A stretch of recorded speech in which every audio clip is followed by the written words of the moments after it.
Your life.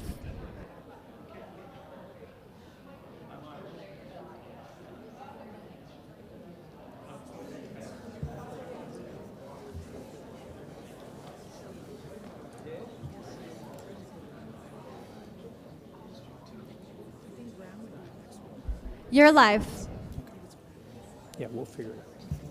Well, good afternoon, everyone. Welcome to the City Council meeting. Today is Monday, March 17th, 2025. It's approximately 1 p.m. I'm Mayor Eric Enriquez. Before we start, I want to mention that we have the American Sign Language up in the front as an interpreter available for us every City Council meeting.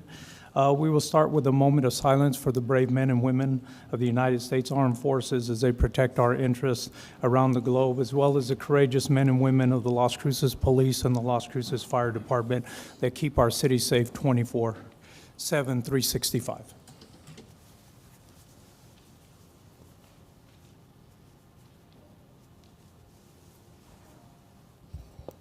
If you join me in the pledge.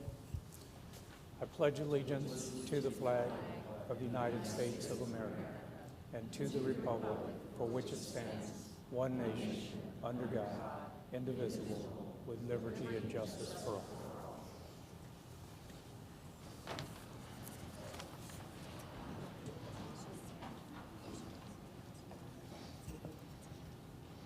Okay, we'll start with some proclamations and some presentations.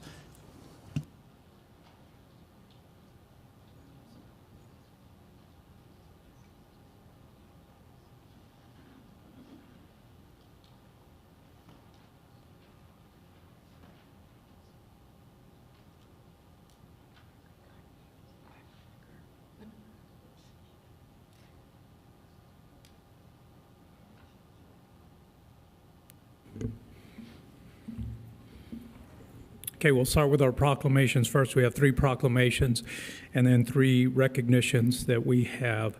The first proclamation is a proclamation for Natural Gas Utility Workers Day. So all the utility workers that are here, if you want to come down and join me, come down here.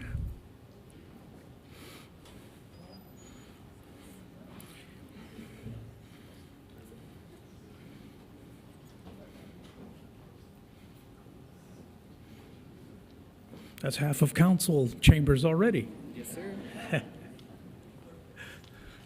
The other half is fire.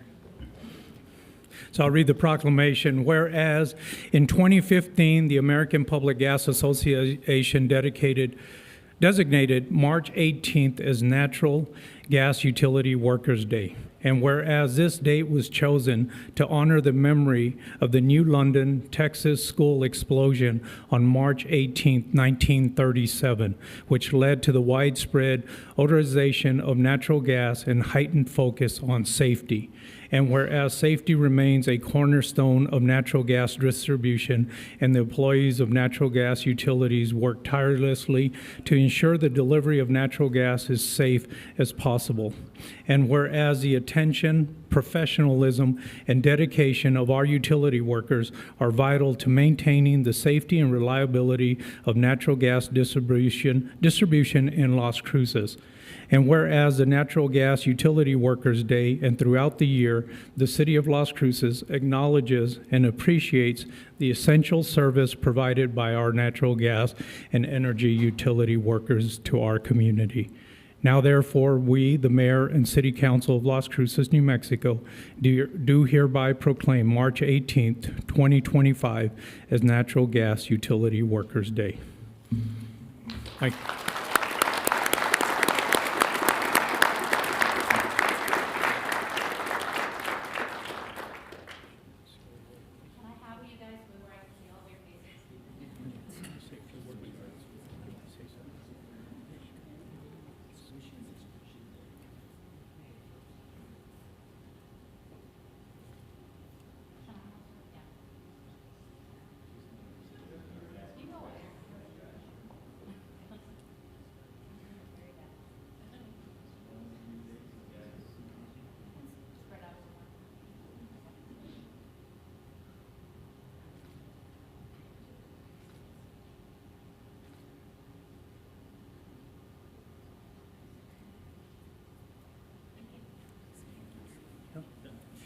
Yeah, now we'll have our natural gas utilities administrator, Hector Terraza, say a few words.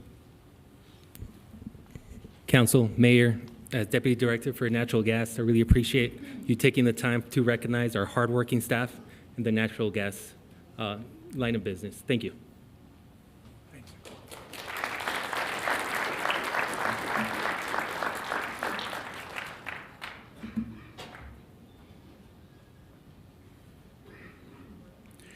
The next one is Proclamation for Social Work Month. Any faculty and students at NMSU School of Social Work, anyone here for the social work program? Come on up.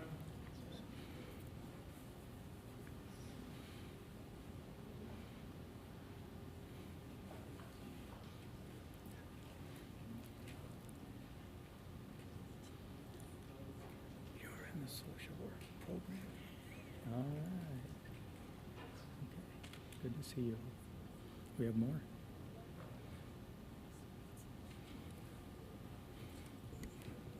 So the proclamation, whereas March is National Social Work Month, compassion and action, as recognized by the National Association of Social Workers, NASW.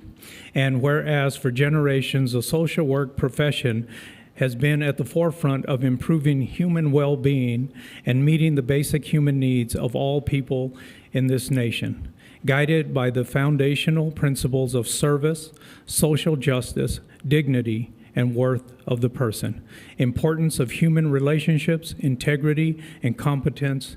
And whereas the City of Las Cruces recognizes the many significant contributions social work professionals have made throughout time and in various settings, including schools, healthcare facilities, behavioral health facilities, child welfare agencies, community organizations, government agencies advocating for critical policies and programs in enhancing human well-being and meet the needs of Las Crucens. And whereas the contributions of social workers extend to addressing critical issues affecting communities such as poverty and homelessness, social inequality and discrimination, behavioral and mental health, and family and community well-being, ensuring all individuals have access to necessary resources and forms of support throughout their lifespan. And whereas research continues to illustrate the presence of social workers in public and private spaces improves the quality of life of our community.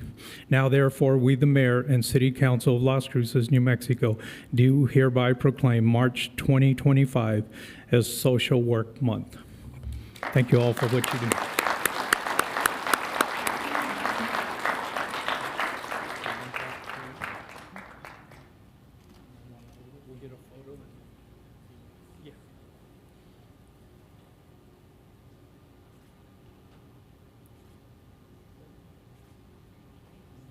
Somebody want to say a few words? Okay, go. Introduce yourself. Thank you, Mr. Mayor and Las Cruces City Council. My name is Mary Nino. I am the director of the School of Social Work at New Mexico State University. On behalf of our school, our students, including Andres here, who actually is an intern with City Council and helped draft the proclamation, our faculty, our alumni, and all the social workers serving in Las Cruces, I just want to express my sincere gratitude for this proclamation. And we look forward to continuing our partnership with you and with our communities here in Las Cruces and across the state. Thank you.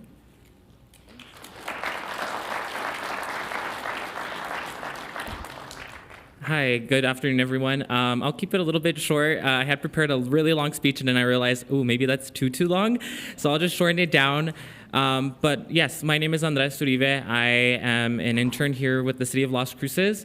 But I was born and raised here in Las Cruces, and I originally did not know what social work was when I was in middle school, but I definitely saw the impact. All the individuals that I worked with that eventually would change my life were social workers. And so this is just one step in recognizing just how crucial social workers are in our communities, and it also reinforces that we need to continue to support them. because often we understand that social workers at times may deal with stacked workloads, limited resources, and so this is just one step in prioritizing their well-being, because really when we invest in our social workers, we are investing in our community. So I thank City Council, I thank Mayor Enriquez, and I thank you all for being here to show your support. So thank you.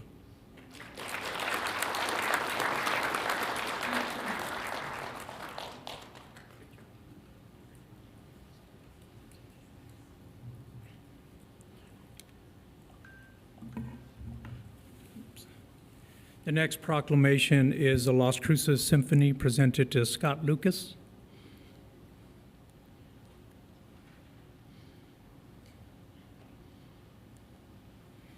Again, I just want to say again, thank you to all the social workers out there, and also we've seen social workers join our fire department as well over the time and see the tremendous impact that they have in our community.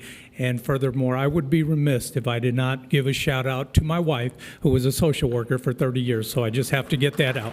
Thank you.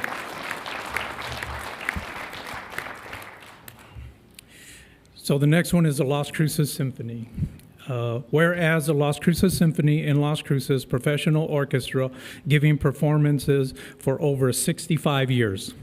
And whereas the Las Cruces Symphony has a mission to present orchestral music of its highest artistic quality. And whereas the Las Cruces Symphony presents concerts in a variety of settings and formats to engage, educate, and enrich our historically diverse and underserved region. And whereas the Las Cruces Symphony has commissioned a world premiere composition from Christian Kriegescott, a composer, conductor, and producer with decades of experience in film, television, video games, recording industry, and arts administration. And whereas Christian Kriegescott has created a work, The Wind is Causing the Stars to Sway, for the Las Cruces Symphony. Now, therefore, we, the Mayor and City Council of Las Cruces, New Mexico, do hereby commend Kristen Kriegescott for his musical contributions to the Las Cruces Symphony and the City of Las Cruces. Thank you.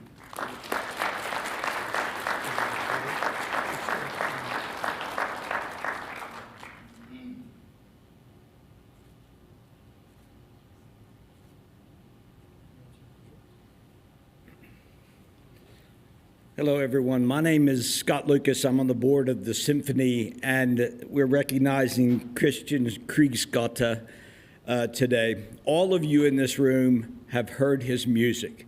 He is a co-composer with John Williams in the Star Wars movies, and he has composed an original piece to be played at our Earth and Space concert, which is going to be held March 29th and March 30th. So in addition to Christian, Heather Pinkham is flying from Amsterdam to play her piano solo, which incorporates sounds from space. And our own Jacob Gallagher, who is trumpet one for us, is debuting his new composition too. So Saturday night at 7:30, Sunday at 3 o'clock, Las Cruces Symphony at Atkinson Hall. We would love to have you. This one is going to be really cool. Thank you.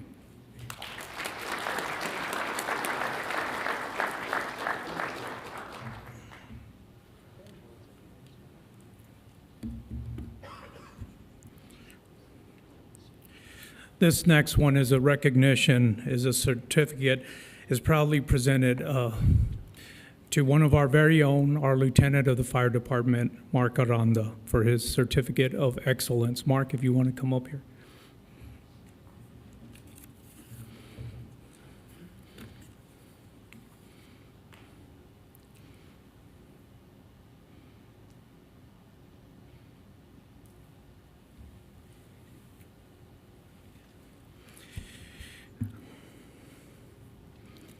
There's a lot to read about Mark Aranda.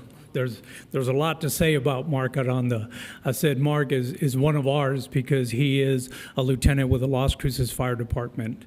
And so I'll just kind of say a few things and maybe go off script a little bit and share a little bit. but won't embarrass him too bad. Now, Mark Aranda played a total of 2 seasons for the Aggies and is considered one of the most prolific hitters in the history of the program.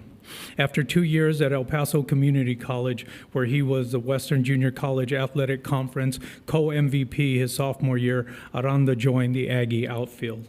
His debut in the season with the Aggies, Aranda garnered second-team All-Sun Belt honors after ranking second on the team and a batting average of .346, slugging percentage of .697, and was tied for second in the club and 57 RBIs and led the Aggies to a 33-25 overall record. In 2004, the Albuquerque native also recorded 16 home runs to rank third on the team while ranking third in the conference and 22nd nationally, runs per game of .31. So he went on to further his stats and have huge accomplishments as a baseball player there with the Aggies, and was just recently inducted into the Aggie NMSU Hall of Fame. And that's why we're recognizing him here today, because of such an achievement, an accomplishment that Mark has gained through his field of the sport of baseball and his athletics and his hitting ability. I know Mark personally as he joined the fire department, but Mark also serves this community not only as a servant and responding to calls as a firefighter, but also served this community as a hitting instructor, as a coach for teams, and just giving back to the community at all times. I'm so proud of this individual. I'm proud of what he has accomplished. You know, he was raised in Albuquerque by his grandfather, Ross Aranda, who was a deputy chief at the Albuquerque Fire Department. So Mark just followed the traditions of his family of playing ball and becoming a servant, being a firefighter. And through all this, he has gained these acknowledgments, accomplishments, achievements, and to be in the NMSU Hall of Fame is a tremendous honor that I wanted to share with everyone in the city, the Las Cruces Fire Department, our city council, and everyone to know we have a standout right here in this great athlete and this great person in our community, Lieutenant Mark Aranda.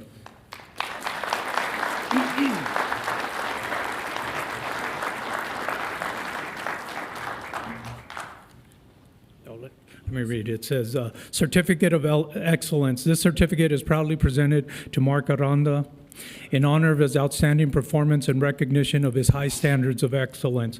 This certificate is issued in recognition of civic interest and as an expression of appreciation by the mayor on behalf of the citizens of the city of Las Cruces, dated this 17th day of March, 2025.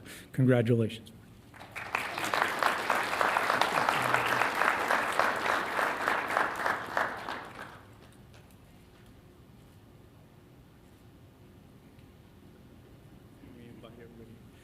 If I could get members of the fire department to come down so we can get a photo with Mark in his recognition.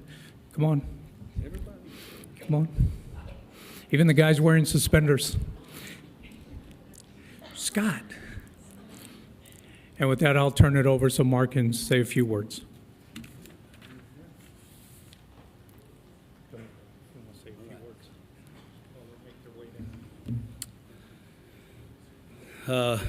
First and foremost, I want to thank the mayor, Mayor, Chief, Eric. He's all three to me. He's always been a mentor to me. I met him before I was even a member of the Las Cruces Fire Department, and I just would like to extend my gratitude to him. He's always been a mentor for me, and I thoroughly appreciate him taking the time and effort to mention my accomplishments. City Council, thank you. I know it's a busy day to take time out to honor my accomplishments. It's greatly appreciated, so thank you very much. As you can see, this is pretty special, right? Not everyone gets this many people of the Las Cruces Fire Department to come and support them. So thank you everyone for coming, and it means a great deal to me. So thank you. Oh, got to thank my coaches, okay? I got a couple of coaches that really changed my life, changed the trajectory of where I was headed and where I went. So Bill Kehoe, Ken Hockamy, Rocky Ward, Gary Ward, thank you. I would never have accomplished anything I did on the field without them. I'd like to thank New Mexico State, obviously, for changing my life. The city of Las Cruces really embracing me. This community really embraced me. I'm from Albuquerque originally, but moved here, stayed here, love it here. I'm proud to be a member of this community. My wife, Raquel, my son, Jacob, my daughter, Avery, they're not here today. They went to White Sands. So I guess they're having fun. Thank you. And last, but certainly not least, as the mayor mentioned, I was raised by my grandfather. He recently passed. And I just thank him for everything, for giving me the support and giving me everything he had to help me get to where I wanted to go and keep me on that right path. So thank you.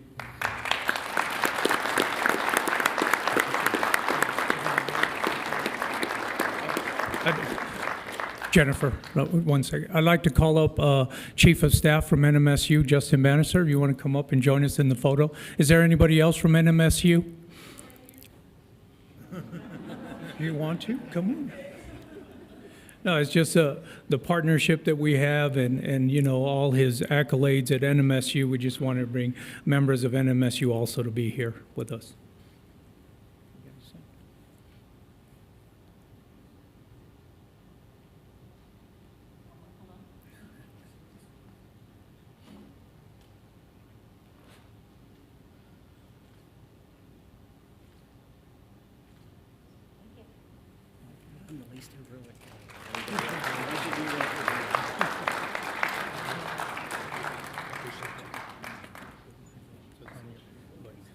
You make him proud, man.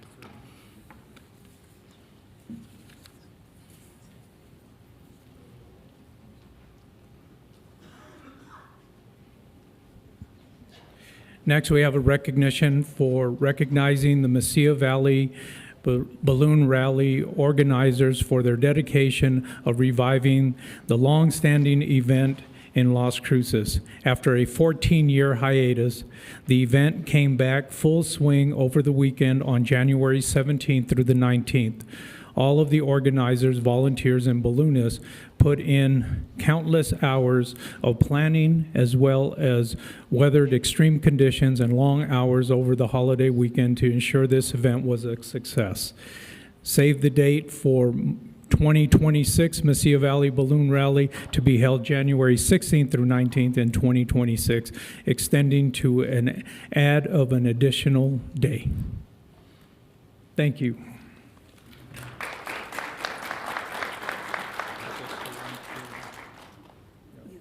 Yes, that's me. Okay. Oh, wow, great, thank you.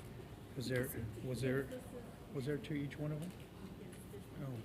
Oh, John Greenberg, okay. So we have Christine Casillas, John Grunberg, Dale Cower, he was not able to make it today. Liz Vega, there's Liz, and Sergio Salinas.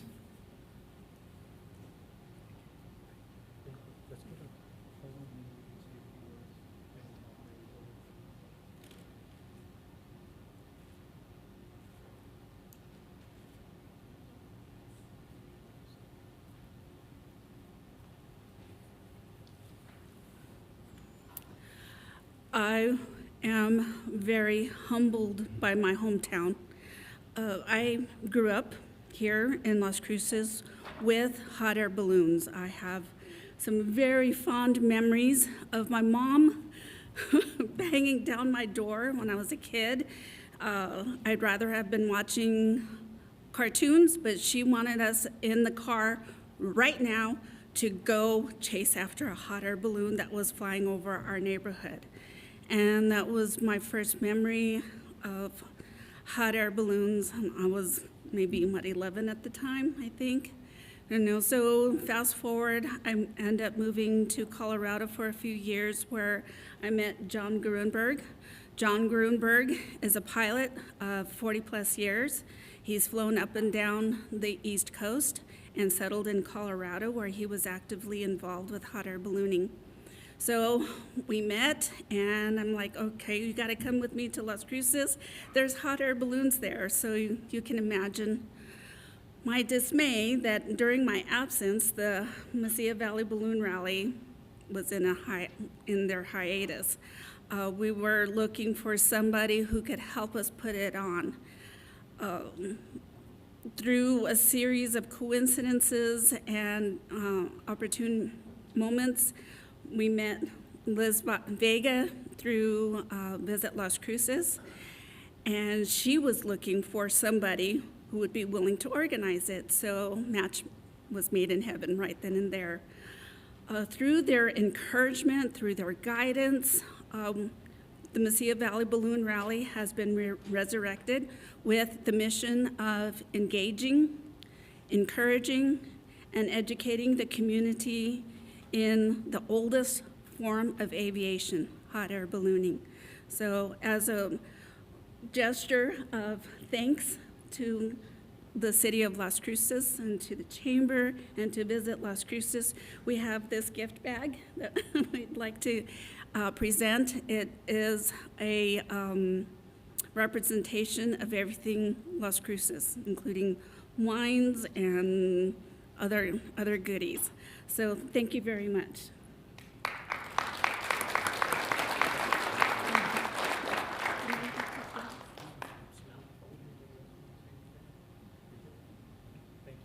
Thank you.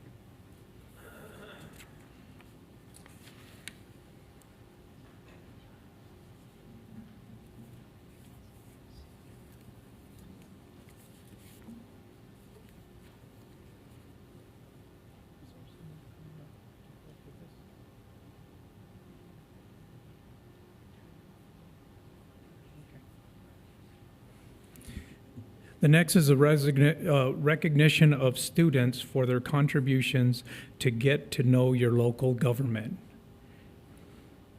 Do we have them here today, the students? And Katrina and Scott, if you want to come join me.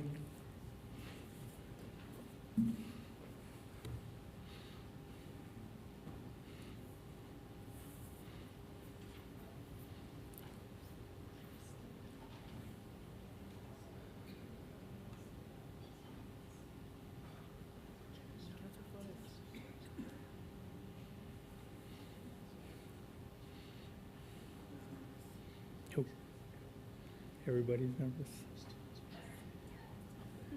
I'll let you go. Thanks. So today we are proud to recognize the students from Las Cruces Public Schools for their invaluable contributions and active participation in the Get to Know Your Local Government event. This initiative was a collaborative effort between the City of Las Cruces City Councilor Yvonne Flores, who just joined us, the community engagement team, which we have Katrina and Scott and Ryan, the League of Women Voters, represented by Eileen Van Wee, and the Las Cruces Public Schools with Representative Josie Miller and Jamie Patterson, partnering to make this event a success. Throughout the event, these students worked directly with the city departments to help address real issues affecting our community. The departments included housing and neighborhood services, addressing the challenges of finding affordable housing while attending college. Parks and Recreation Department, improving communication and youth about city activities. Las Cruces Police Department, exploring productive ways the police can collaborate with the unhoused community. Utility Solid Waste Program, strategizing on proper receptacle placement. After working with these departments, the students presented their ideas to a panel of judges. Their efforts were carefully evaluated, and today we are pleased to honor the winners to the Get to Know Your Local Government event. The winning group worked with the Parks and Recreation Department, focusing on the challenge. Recreation services and activities are provided by the city to residents of all ages in Las Cruces, yet many youth report that they have no activities to engage in within the community. How would you work with our leadership team to improve communications and community programs, ensure the programs are interesting and relevant to our local youth, and address the challenges of access, including getting youth to and from events? Their initiative or innovative ideas and thoughtful solutions are a testament to the potential of our future leaders. We are incredibly proud of their work and the impact they are already making on our local government. Thank you. So you want to? Okay, you want to? Okay. Thank you. Good afternoon. My name is Katrina Godinez, and I'm with the Community Engagement section of the City of Las Cruces. We would like to extend our sincere gratitude to our partners, Councilor Flores, city departments who work closely with the students. Your dedication and hard work made a lasting impact in our community. We truly appreciate everything you do. This event originally began before the pandemic, but we had to pause during the COVID-19. After much effort, we are thrilled to have brought it back in 2024 and now in 2025. We look forward to continuing this valuable partnership, and we hope that this event will inspire students to explore careers in city government and make a difference in our community. Thank you.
Next on the agenda is Jobs of the Week. Sarah Rainey.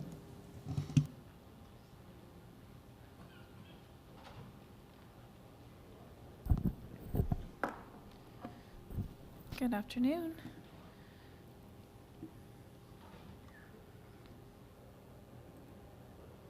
Thank you very much, Mayor and Council. My name is Sarah Rainey. I'm the one-stop coordinator for the Southwest Region of America's Job Centers, New Mexico. For Jobs of the Week for this week, we have a sales manager for the City of Las Cruces that starts at $58,000 and the posting closes on the 7th. We have a library assistant, 1 for circulation and media for the city. That one starts at $15.57 an hour and the posting closes at the end of the month. We have an HVAC technician, 1 at the White Sands Missile Range, starting at $29.35 an hour. That one actually does have a sign-on bonus as well, so something to check out. And that one closes in May. We have an administrative assistant for Southwest Electric. That one closes on the 11th of April.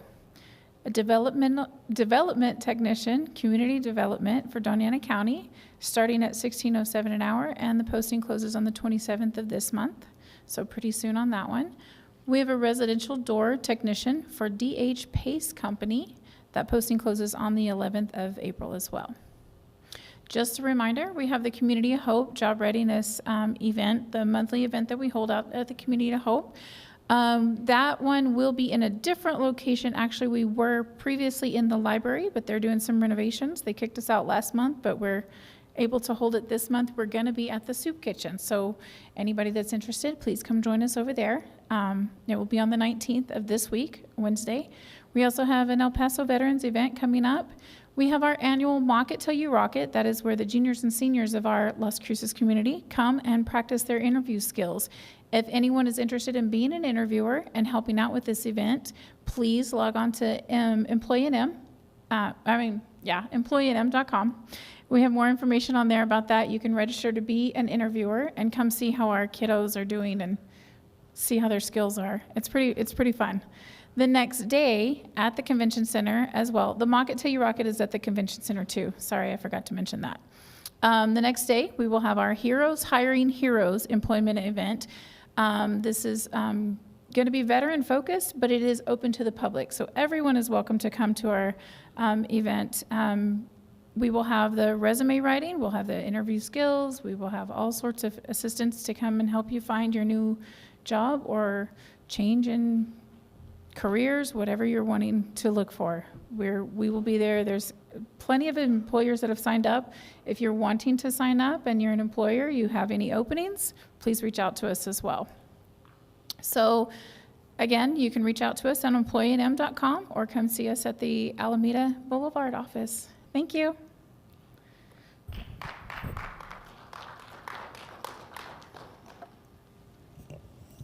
Thank you, Sarah. Next is Pet of the Weeks. Carol?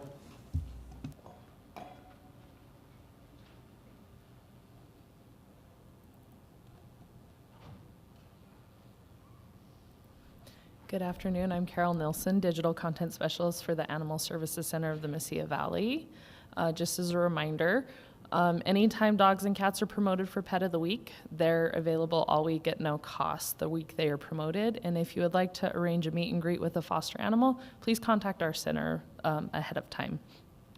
And actually, really good news for this week, both our Cat of the Week and Dog of the Week are no longer at the center. Our Cat of the Week was adopted to a family, so Johnny Bravo was quite the tomcat. And Honey was actually returned to a rescue that unfortunately had gotten out along with another dog and somehow made its way here and down in El Paso. And so we were able to reunite both dogs with the rescue. So we're excited that Honey was reunited. But we did want to highlight some of our long-term residents that have been at the center for a minute. All residents that are at the center for 3 months or more are available at adoption for just $25.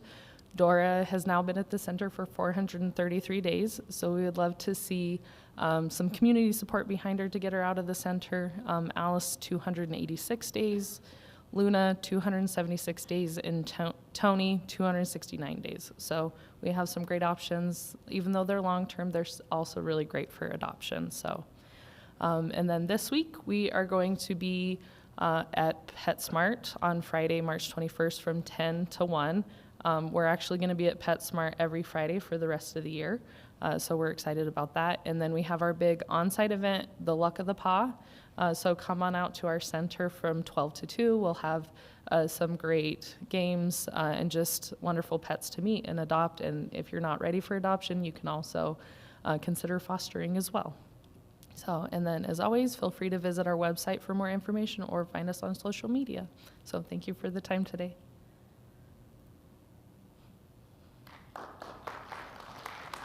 Thank you, Carol. Next is a conflict of interest. Does any member of the City Council, City Manager, or any member of the city staff have any known conflict of interest with any item on the agenda? None by Flores. None. None. None, Graham. Next is public participation. We'll allow up to 3 minutes, no pending litigation or items on the non-consent. And Katrina will be coming up, and she'll assist in ushering you to the podium.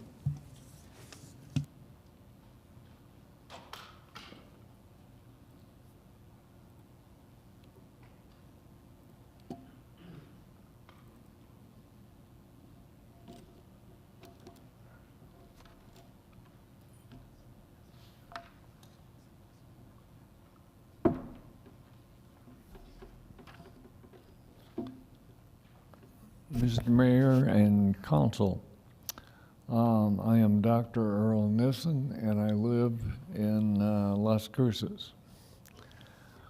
I think that only 4 of you were on the dais, who are on the dais today, were present when our Citizens Committee made a proposal for a Citizens Police Review Board.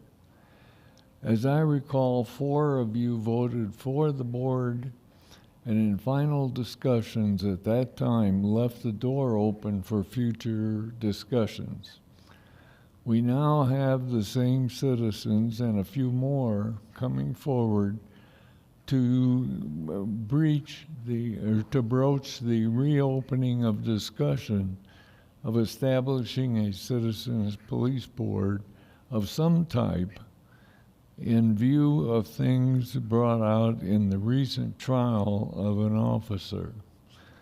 Also, the OIR audit may be professionally done, but only reviews officers' infractions from hindsight and doesn't involve citizens in the evaluative process.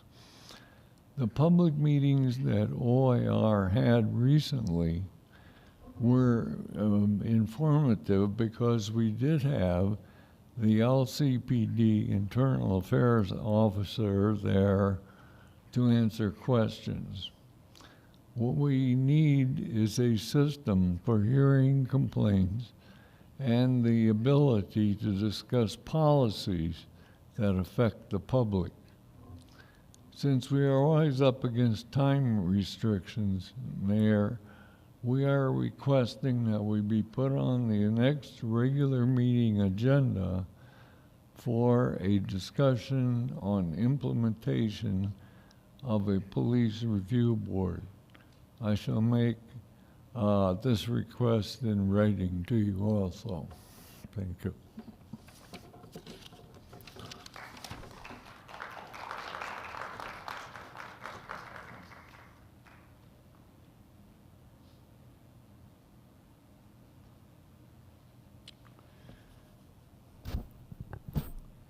Good afternoon. My name is Michael Hayes. I live in Las Cruces.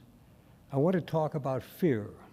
Not the fear created by the current administration in Washington, but the fear right here in Las Cruces. City Council's fear of the truth about and of the Las Cruces Police Department. At the time of the 8 Can't Wait movement, shortly after the police killing of George Floyd, then Deputy Police Chief Dominguez testified before council. Among other things, he said that the public did not trust the police, a remarkable statement. But no one on council remarked. No one on council asked the obvious question, why? Why not? Because no one on council wanted to know the answer. Everyone on council was afraid of the truth. Instead, council hired a business dedicated to whitewashing police departments. OIR processes data selectively provided by the LCPD according to narrow contractual guidelines. It then reports bland findings and conclusions and suggests a few tweaks to improve the department. Only those who fear the truth and want to believe no ill of the department accepts OIR reports. Others are justifiably skeptical. In the 5 years during which OIR has been earning its fee by making council members feel good about the department, its officers have crippled or killed about one harmless civilian per year, a higher rate than before OIR began its auditing. Unprofessional police misconduct, from profanity and insults to excessive force, reflects the department's culture of corruption. As a result, citizens are, as Dominguez says, distrustful, and as I infer, fearful. Understandably, council members and Police Chief Story have opposed a truth-seeking organization under council auspices. It would explain the public's distrust and fear of the police. It would also explain council members' fear of the truth about the department and their refusal even to try to reform the LCPD because of their fear of the police. The cost of council's fear of the truth and failure at police reform is multi-million-dollar settlements. Council resists even a Plan A, a group of council-selected officials and citizens to receive and report citizen complaints about police misconduct and to make recommendations to council. Citizens deserve a better Plan B, a self-selected, citizens-only group chartered to do the same things, but without limitations or hindrance by council members, city officials, or the police. Whatever council decides, may the truth set the citizens free from their distrust and fear of the police. Thank you.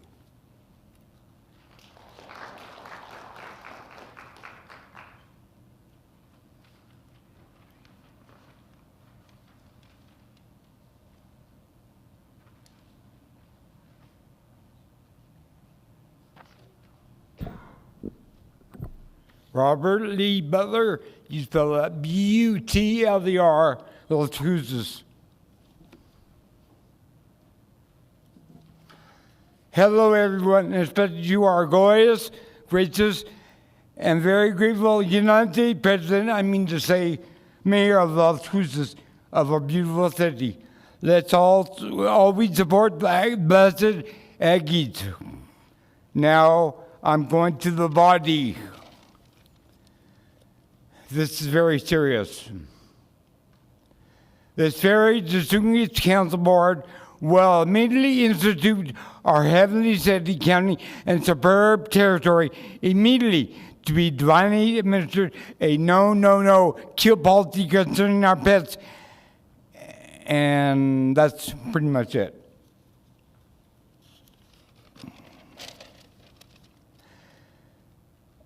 Number one, the very universal world is actually blessed. I have deeply.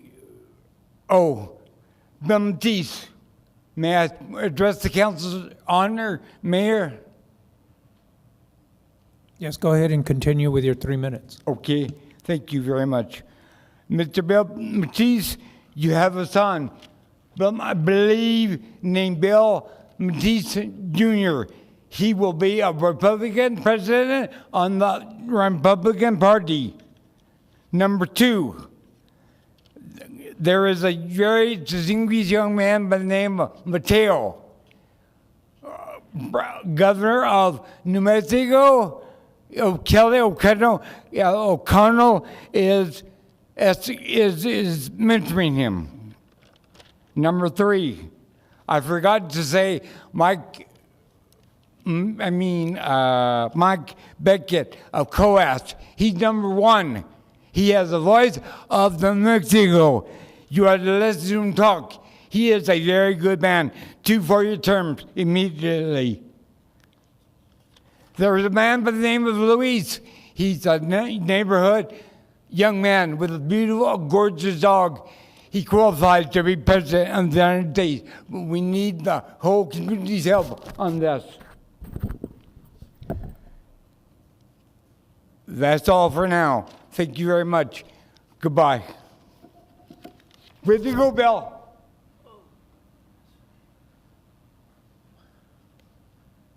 Good afternoon. My name is Marcel Nicklitz, Mayor, City Council. I'm here just to compliment some of your workers. I worked for the city for 10 years, and I know that sometimes compliments are very scarce to come by. But I want to compliment Adrian Whitmore, the Director of Utilities, and the staff. The locator, Luis Calderon, on a Friday, the 28th of February, came out and located a water line and was out there in 35 minutes after I called. After him, the locator came, but I wasn't at home to get that person's name. After that, the very next Monday, the water line service team came out. Very unusual, boom, boom, just like that. The lead was Armando Chavez. Jaime Romero was the operator. Stephen Fisher was a crewman, and Alfredo Montoya was a crewman. I mention their names, and I bring this up because having been a supervisor, as I said before, compliments don't always roll downhill like some other things. And I would like for the council, mayor, maybe to get with some of the directors of other departments. Make sure that they compliment their workers because they do a darn good job. And I was so impressed with the utility guys. When they came out, they explained exactly what was going on. There was a letter that came from the city about lead and the copper pipes. They found a copper pipe in my system. They replaced it within 3 hours and 35 minutes. Dug a hole, got it out, replaced it, and now I've got beautiful, pure water, and I can actually take a shower without dancing around because of the water pressure. So I just wanted to say thank you to the council, thank you, Mayor, and thank you to the utilities guys. Thank you very much for your time.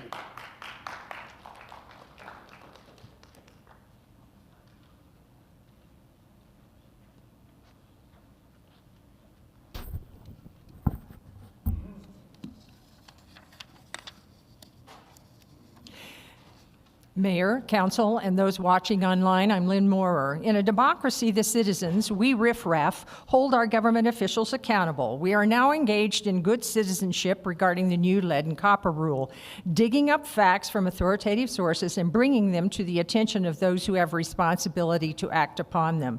The facts cannot be wiped away by spin from staffers and counselors who churn out misleading statements or absurd falsehoods to try to denigrate citizens. The websites still are not accessible for Spanish-only readers. A website can be designed so that the first screen gives a choice of languages to translate into. I urge you to redesign the website so that they do this. The town hall on March 4th unfortunately did not engender confidence in Las Cruces Utilities staff. The staff asked a knowledgeable consultant to give the main presentation and provide meeting materials. He presented information that matches precisely much of the information we citizens have presented. None of the information we have presented was contradicted in this presentation. For example, there is indeed a big chunk of funding available from the federal government for work on lead pipe replacement. The fact is, however, as this nice man said, he bears no responsibility for the city's implementation of the new rule. I'm familiar with how this works. He provided city staff with a shield of deniability. If the public tries to hold staff accountable for anything he stated, the staff can say, "You didn't hear it from us. We didn't say we would do any of these things. He said it, we didn't." I've seen other governmental bodies use this trick to try to hide from accountability. Moreover, the fact that Las Cruces Utilities couldn't do this presentation itself says a great deal, unfortunately. Another deficiency, Las Cruces Utilities invited someone to speak as a regulator who doesn't have any regulatory authority for the rule in New Mexico. The state whose representative acknowledged this fact currently does not have primacy for enforcing the rule. EPA, which does, wasn't there. So no one was present with responsibility for overseeing what Las Cruces Utilities does. There was no one to consult regarding the ways in which it appears the city is failing to comply with the new rule.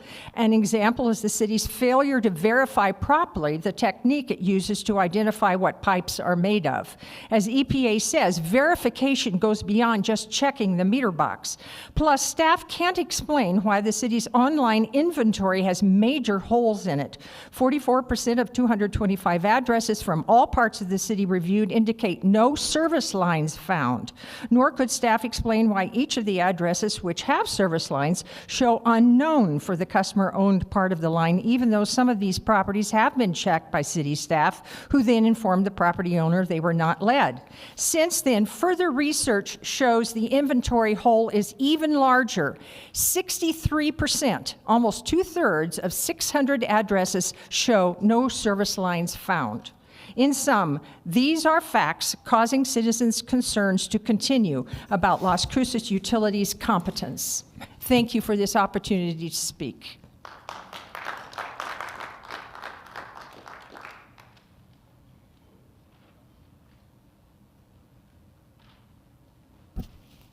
Mayor, City Councilors, I'm Liz Rodriguez Johnson. At the Town Hall meeting on March 4, I asked a very specific question about the initial inventory of lead piping the city submitted to the EPA on October 16, 2024. I asked whether the city's initial inventory included all the city-owned piping. Las Cruces Utilities Director of Regulatory Compliance answered yes. His answer was adamant. Later in the meeting, another citizen asked where the public could find these city-owned pipes on the online inventory, which the rule requires all municipalities of 50,000 or greater to make available. This citizen noted that she had been unable to locate any city-owned piping on the online maps. The Deputy Director of Regulatory Compliance then backtracked and said that information is not available to the public in the inventory or on a map. As explanation, he argued semantics and said that city-owned piping means something different to him. The location and materials of all the city-owned piping, regardless of size, throughout the city seem to be the third rail for city staff. They refuse to talk about those subjects in any meaningful way. This is not the first time questions about the extent and location of city-owned piping, which feeds water into all privately owned piping has been dodged by the staff. And this should concern all of us. Obfuscation by staff about city-owned lead pipes or any subject is unacceptable. Moreover, it gives the impression that the city is hiding something about its city-owned piping.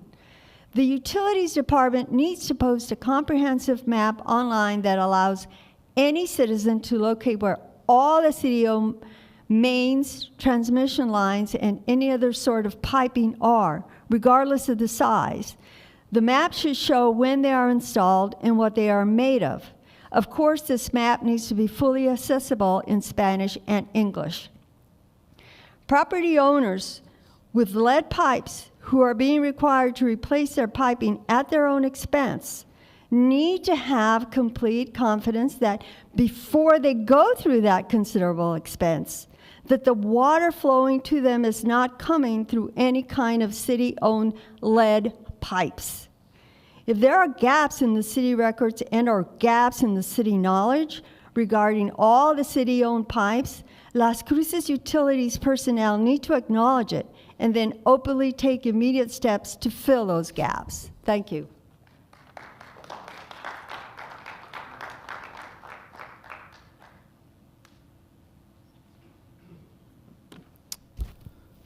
Good afternoon, Mayor, members of council. I have to agree with the other folks. You didn't start my clock. There you go. The water quality is pretty bad, and anybody who knows me. Yeah, we're waiting for your name. Israel Chavez. Thank you. I'm sure you already know it, but thank you. I forget that I have to say it. Yes. I want to reclaim that couple seconds. No, we started late, remember? Firstly, the water quality is very concerning. And the list of things that this city does sufficiently, much less well, seems to be shortening by the day. I would love to see the city excel at just a couple of things. The MRA is late. I'm here to hear about that report, although I don't know that I'll be able to stay that long. I initially intended to come and promote historic preservation, especially in the historic district. I don't understand why this city treats the historic district like a burden rather than an asset. We see Mesilla, the town of Mesilla, a younger community than the old district in our city, thriving with restaurants. And meanwhile, restaurants and everything seems to be closing in this city, at least in our core. There doesn't seem to be any sense of urgency from the legislative branch, which includes the mayor, unfortunately. I would advocate for making this a strong mayor system because I don't see any willingness by council to hold the executive branch accountable. You're all too close to the executive branch.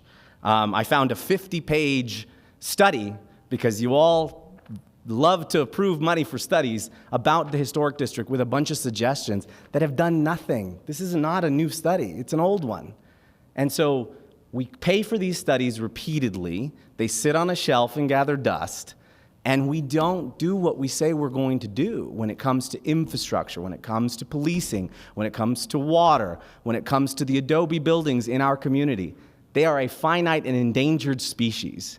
And this city, unlike any other city I've ever seen in New Mexico, having served as the assistant county attorney in Santa Fe, having lived in Albuquerque, and been born and raised here, this is the only one that just loves to tear down historic properties, owns them, holds on to them, an eyesore across the street from my neighborhood, and will not do anything with it. It's been 4 years, and we brought it up to the mayor. There still seems to be no real concrete plan other than they want to tear them down. You're not going to build more adobe buildings. The more that you tear them down, that's a finite number of buildings. They're not coming back. So please treat the historic properties in this community not as a burden, but as an asset. We can really leverage these. And please feel some alarm that businesses are closing. And I also just want to thank you for passing the Realize zoning update. That is a good thing. And everybody who doesn't like it can move back to Texas where they came from. Thank you.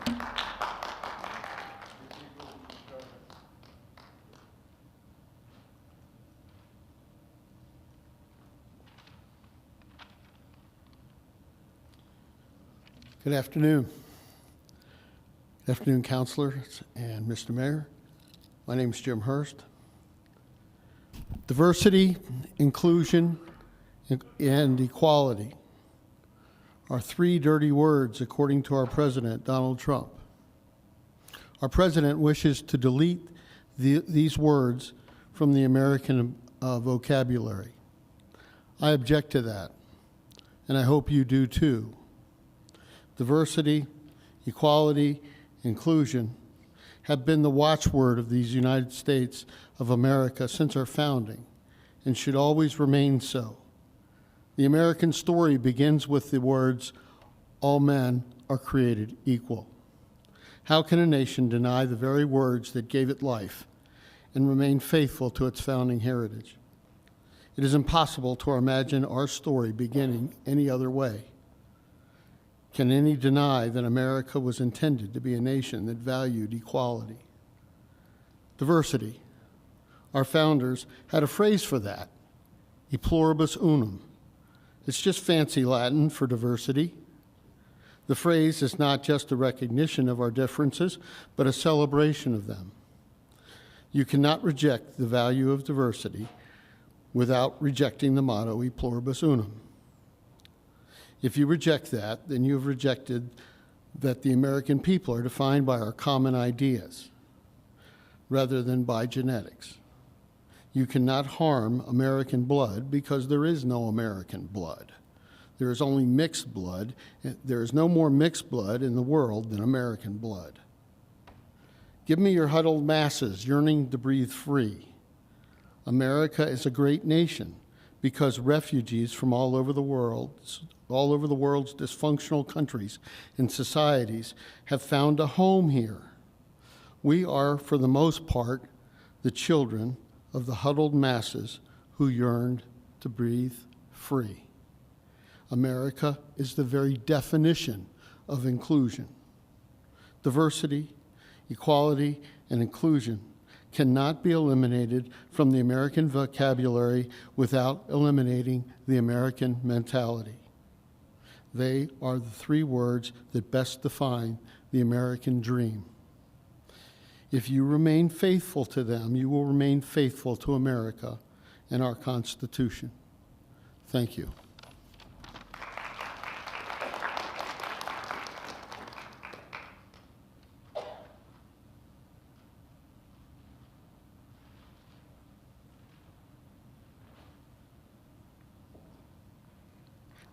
Hi, Mr. Mayor, council members, good afternoon.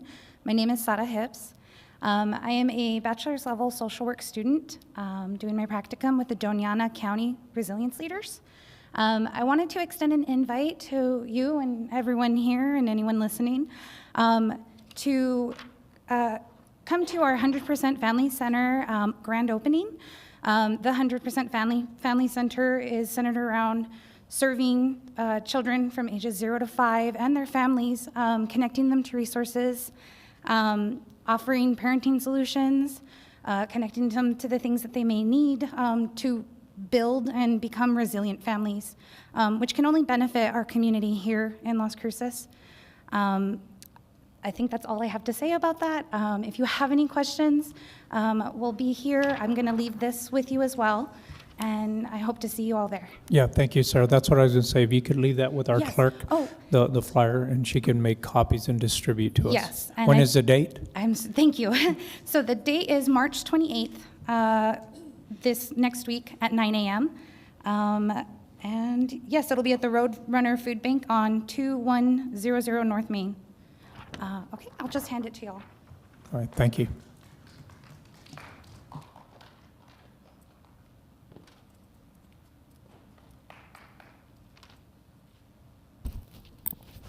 Mayor, Council, Juan Garcia. There's a painful irony in our society's approach to basic human needs.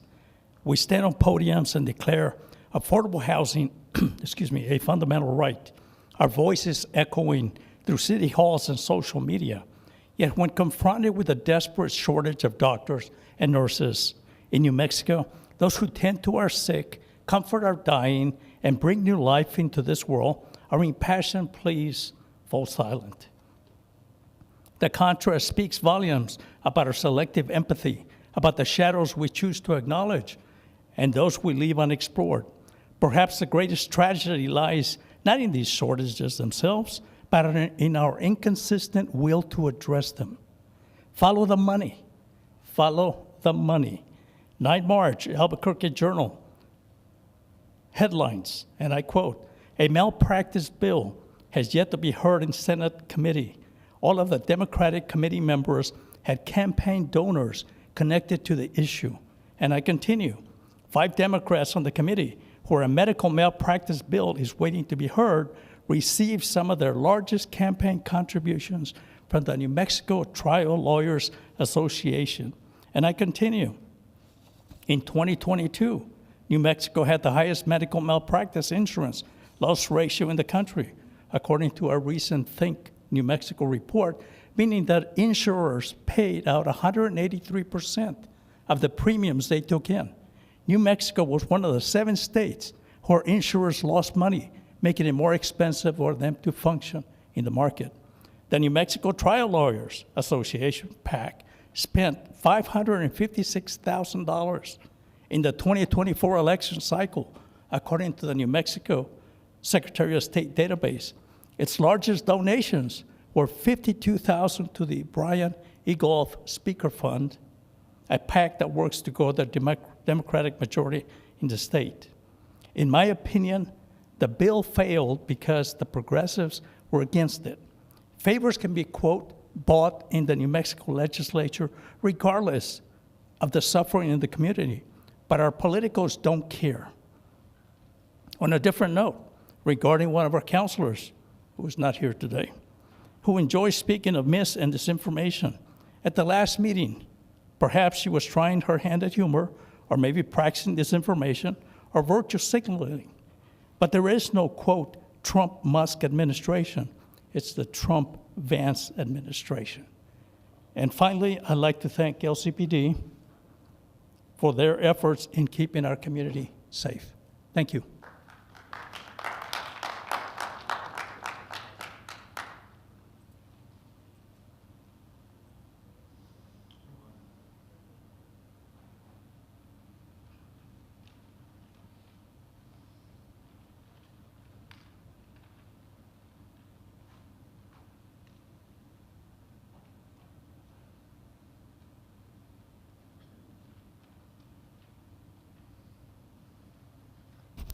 Bobby Green, President of the Doñana County NAACP. Good afternoon, Mayor Enriquez, and to our City Council. I want to say thank you for your service and for your work and your willingness to listen.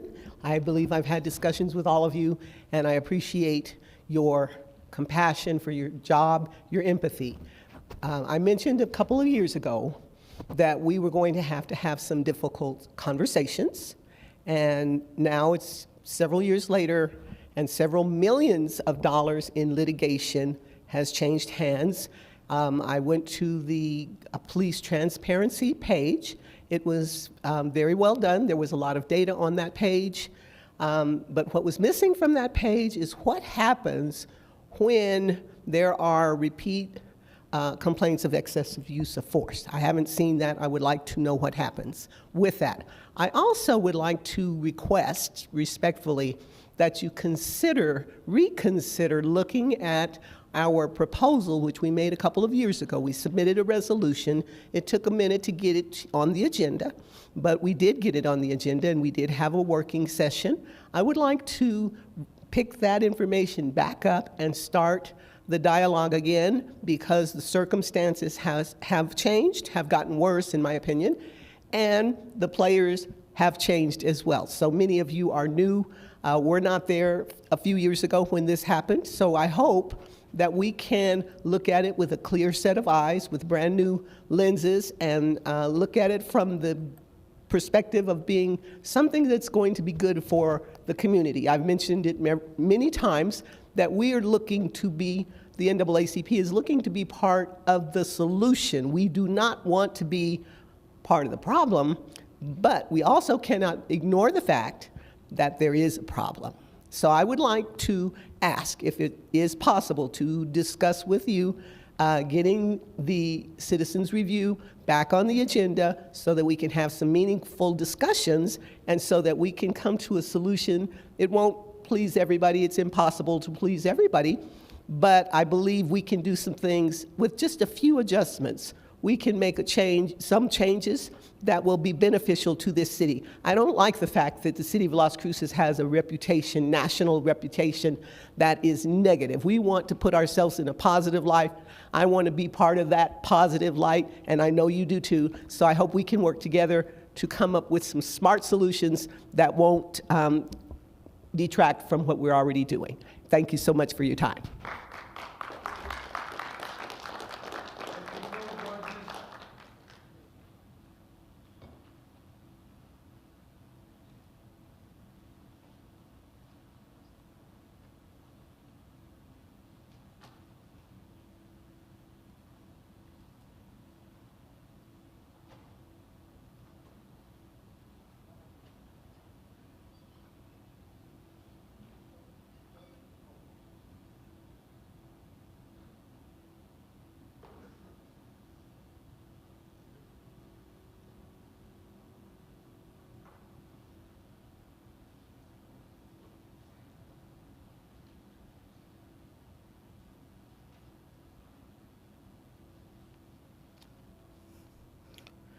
Good morning to City Council, Mayor, Chief of Police, City Manager.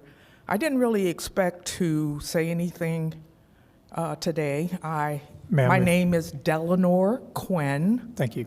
Las Cruces, New Mexico. I have recently been attending the police trials, and to my dismay, I find the behavior of the police department to be appalling. I love police. I love justice. I love peace. I love humanity. And I am a former high school teacher, Detroit, Michigan. We had review. No Child Left Behind came through, President George Bush. A lot of teachers were absolutely against it. And those were the teachers that wanted to hide performance. Those were the teachers that came to school late. They were absent a lot, and they did not want to work. And I am here to suggest that to make a better department, you need citizen involvement. Our image for Las Cruces, the nation, is a murder city.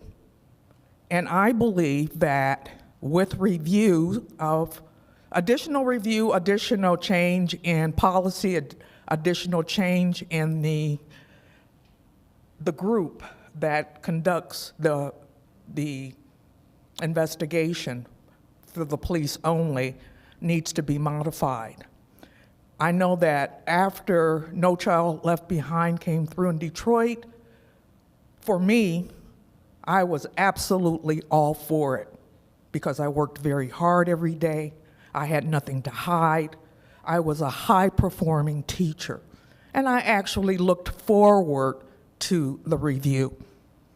So I am suggesting that there be citizen involvement now to change this in the future, to bring up that which we need to sustain the city and its police department, to include us, to change the darkness into light.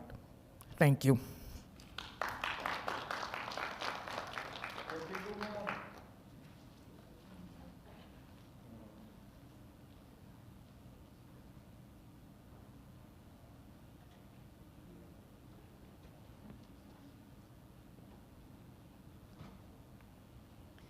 Good afternoon, Mayor, City Council. My name is Beth Bardwell, and I'm actually here to thank you for two things today. One, I have been recreating at the East Mesa Recreation Complex, and I just want to tell you what a fabulous place that is. And I really appreciate the city investing the money in in constructing that complex. And every time I go there, there's a lot of people there, and they're having a great time. And so it's just one way that I believe City Council has invested in this city and the well-being of its residents, and I really appreciate that. The second thing I want to thank you for is passing Realize Las Cruces. The long-awaited changes to the old land development and zoning code. When City Council approved Realize in February, many people came and took off time from school and work and their volunteer activities to encourage you to move forward, and you did. Why? Because many of those people who spoke in support, young and old, saw that increased flexibility and freedom to do more on their private property would increase prosperity and freedom in this city, would bring down housing prices and make it easier for developers and home builders to develop missing middle and entry level housing like casitas. I have a friend who does line dancing, and she went to this public line dancing class, and a participant was asking other dancers to sign a petition to repeal Realize Las Cruces. She was not carrying, that person was not carrying a copy of the code that, like they're required to. She stated that City Council passed the changes without community input. Nothing could be further from the truth. Realize Las Cruces gathered public input over 3 years.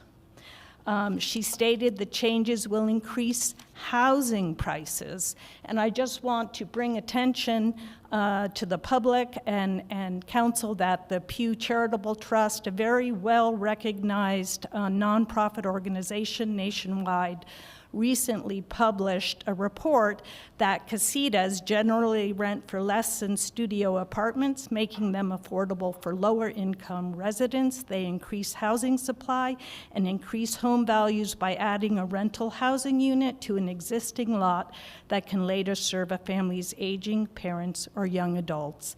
I hope residents who are asked to sign a petition to repeal Realize decline. Thank you so much.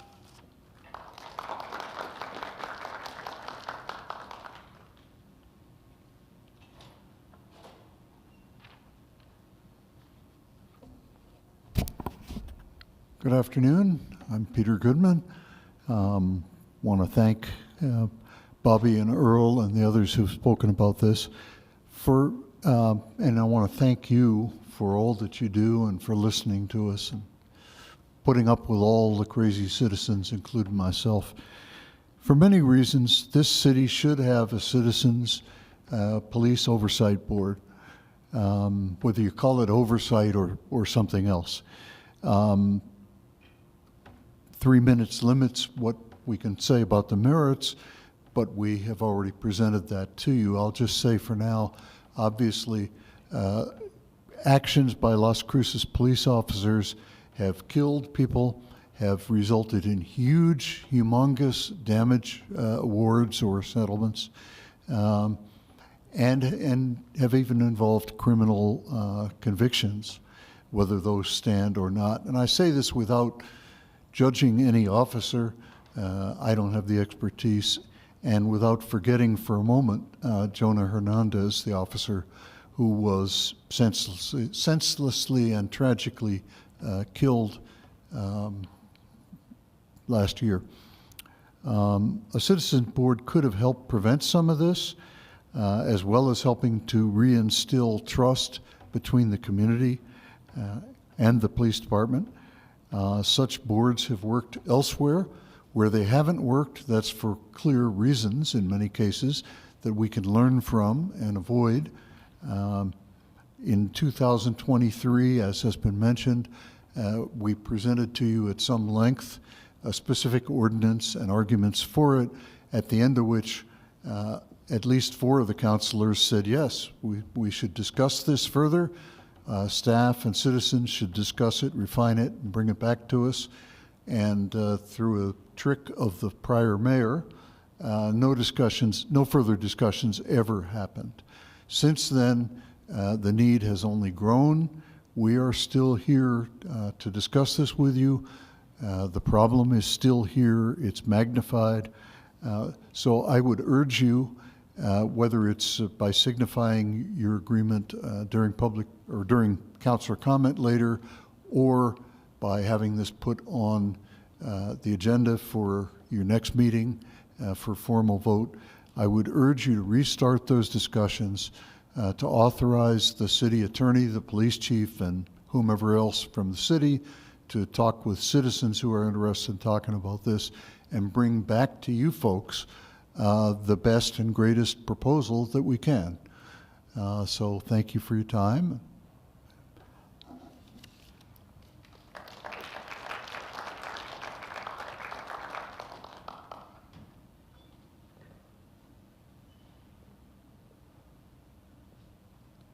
Mr. Mayor, members of the council, members of the staff and administration, my name's Greg White. I live at 360 El Prado Avenue in Las Cruces.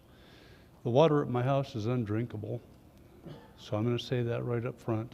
I'm glad the city is moving forward to look at ways in which they can identify sources of that kind of undrinkable water. I want to say I also support your work towards this police oversight committee. I think it's a good thing. And I really appreciate, as a retired member of an administrative program at the state level, how much work you all do. So I want to say thank you to Codes Enforcement. I've had good reason to call them. They're always timely. I also want to say that I think we're understaffed in the law enforcement area, and I think you all know that. I personally support additional law enforcement funding for traffic control. There's an old theory, broken window theory. If you leave a window broken in a neighborhood, soon there will be a second, and this is simplifying that theory, and soon the neighborhood will go down. I see that in the traffic conditions in our town all the time. And I know our officers can't ticket those people for running red lights. I don't know how many times I've almost been hit. So I'll say that.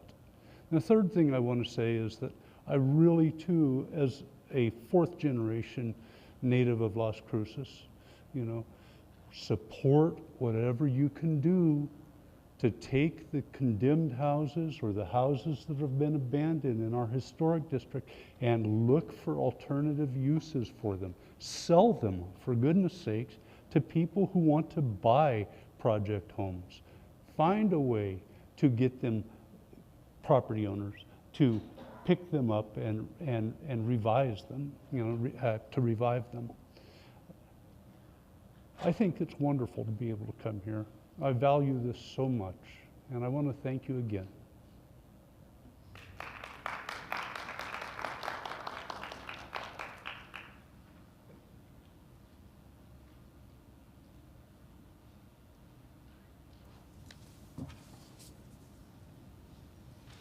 Okay, thank you all. And next is the acceptance of agenda.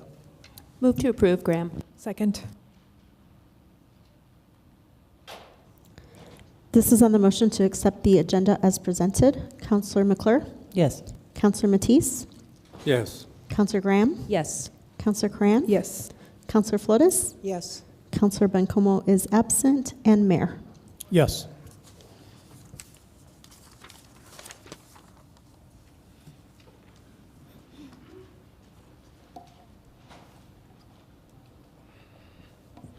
So first on the agenda is item 7.1, a public hearing required.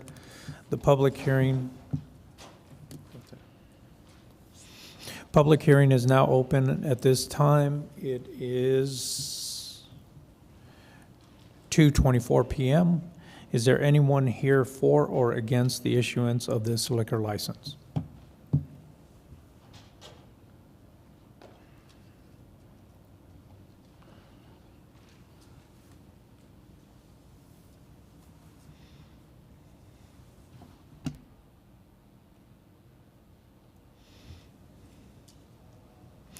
So the public hearing is now closed. It is 2:25 p.m. It's a resolution number 25-106, a resolution approving the request for a restaurant beer, wine, and spirits liquor license with a premises consumption only to Chachi's. Move to approve, Graham. Second. Okay, Adam. Thank you, sir. Adam Ochoa, Community Development, for the record. What we have before you is a proposed liquor license for what is Chachi's LLC, which is located at 340 North Main Street. So this is for an application for a restaurant type B, beer, wine, and spirits liquor license with on-premises consumption. City did receive the preliminary approval from the Alcoholic Beverage Control Division of the state on January 22nd of this year. Staff to request an extension to have this public hearing on this date. Majority of reviewing staff saw no issues with the proposed application. Community Development did see, though, that there is a religious institution within the 300-foot buffer, if you will, from this proposed liquor license, but council does has the authority to waive that distance requirement. Subject property shown here. This is it right here where Chachi's is proposed to be located at, Main Street, Church, just to give you an idea where this is at. So your options are 1, to vote yes and approve the proposed liquor license, or 2, to vote no and deny. Alcoholic Beverage Control will be notified of the vote and will continue the application process. That is the end of my presentation. I stand for questions. Thank you, Adam. Is there anyone? Councilor Flores? Thank you. And thank you, Adam. Do we have many exceptions or exemptions to the code similar to what this, Yes. Can you hear me now? Yes. It's because I was whispering. I'm scared. It's your fault, Adam. I'm sorry. So have we had any other approvals in the city for granting liquor licenses to stores or whatever that are within the 300 feet limit? Councilor Flores, Mayor, yes, we have. We have just exceptions. recently, we had one that was done on Solano, which literally there was a religious institution directly next door to that. But public notice was sent out, just like with this. In this instance, public notice was mailed out to the surrounding property owners, including the religious institution. Staff received no input on that. Oh, there was no input whatsoever? ma'am.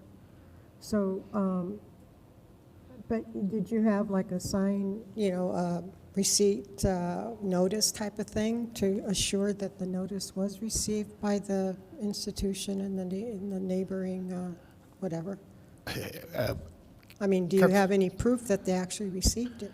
Councilor Flores, Mayor, unfortunately, we don't really have in any way to track that unless we send out certified. Yeah. But by code, all that's required is just regular mail, ma'am. So everything does get sent out through regular mail. But staff did not receive any comment, emails, or phone calls for the proposed liquor license, ma'am. Do you know if the city has ever gone through this process, just as you just testified, and later had some complaints about not knowing that it was going to go up, or that there'd be liquor sales? Councilor Flores, Mayor, as Community Development took over this process going on about 3 years now, and staff, from what I'm aware of, we have had no complaints in the past, ma'am. Okay, so the mail, just a regular mail, has given enough notice? I'm not sure about that, but if you haven't received any complaints after the approval, then we should probably go by that. Thank you. Thank you. Anyone else? Seeing none. Christine? This is on the motion to approve Resolution 25-106. Councilor McClure? Yes. Councilor Matisse? Yes. Councilor Graham? Yes. Councilor Cran? Yes. Councilor Flores? Yes. Councilor Bencomo is absent, and Mayor. Yes. Thank you. Next is item 7.2, resolution number 25-107, resolution to approve the submission of grant applications to the New Mexico Department of Transportation. Move to approve. Second by Flores.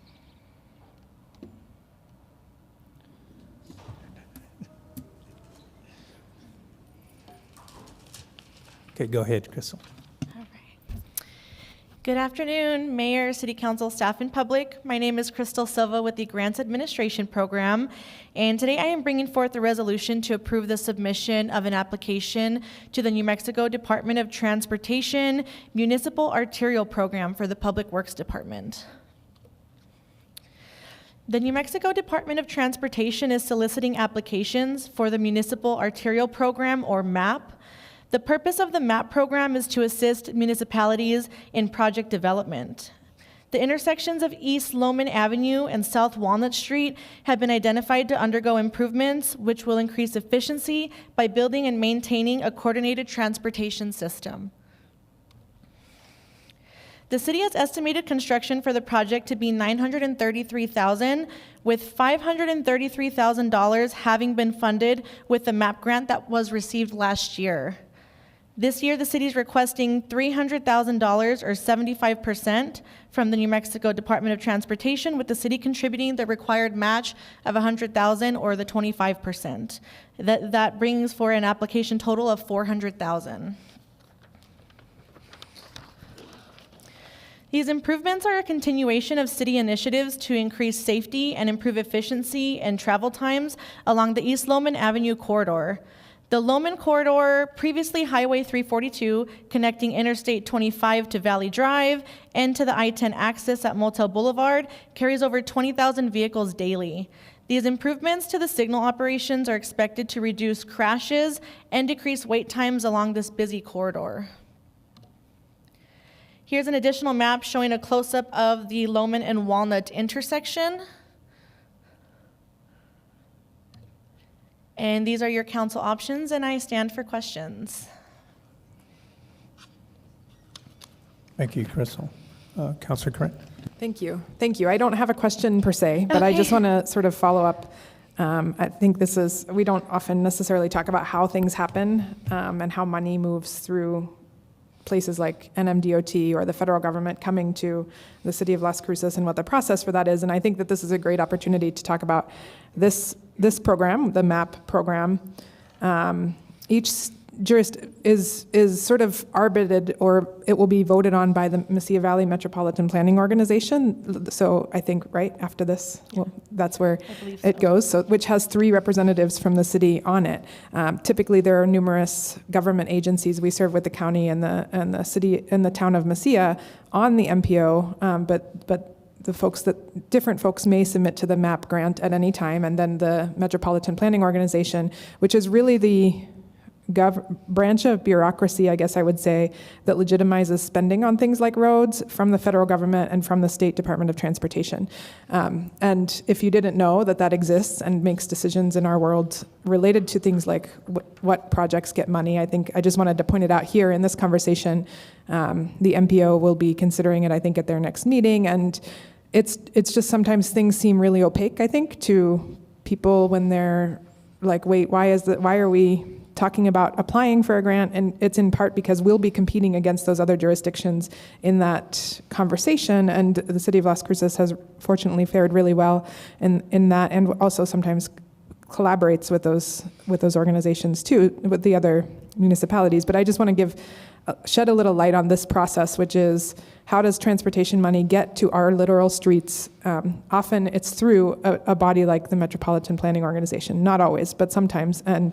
And some of us serve on that, and I just wanted to sort of point it out. There is often zero public comment at the Metropolitan Planning Organization meetings, and so I say that if you want to increase your engagement or if you care about these types of things, that might be a place to consider sharing as well. So I just wanted to take a minute to talk about the MAP program and what it means in this thing, and I will be happy to advocate for this really important project when we go to that conversation. So thank you.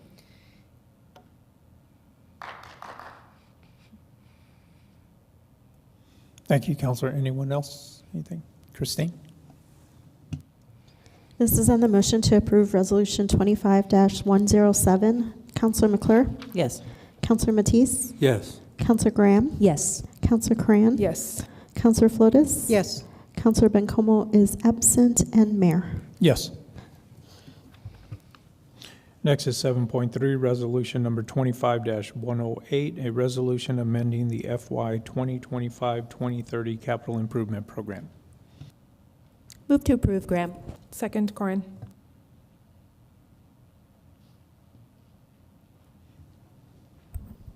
Okay, Cynthia. Yes. Good afternoon, Mayor and City Council. My name is Cynthia Lamillo, CIP Manager with Planning and Implementation. And today I have a few CIP amendments. The first amendment I have is for Las Cruces Airport for the striping, marking, and maintenance program. This is an annual program, and we are increasing $157,000 as recently City Council approved a grant at the last council meeting. Second project is gateway entry signs. We're adding funding of $250,000 as this is a newly funded project for the Economic Development Program, or Department, I should say. East Mesa Public Recreational Complex.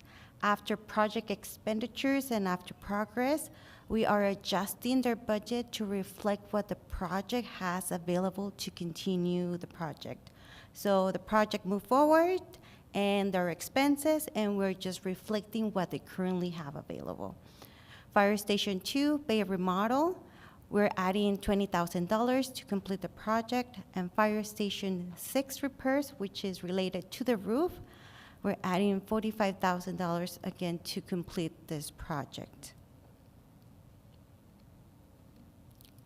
The second set of amendments starts with a public safety regional radio communication system.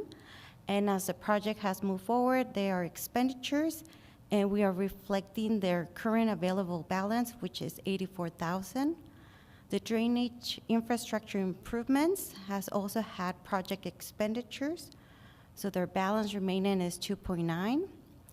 The municipal service center for the transit, they're getting to $320,000 to purchase and install chargers at the new transit facility. And lastly, we have complete street projects, which we are reflecting their current available balance after project expenditures. Next, I would like to highlight another CIP amendment. This is for the Las Cruces Airport runway blast pass. And here they're merging two projects into one, but I would like to pass this to Andy Hume, our airport administrator, to share a little bit more details on this project.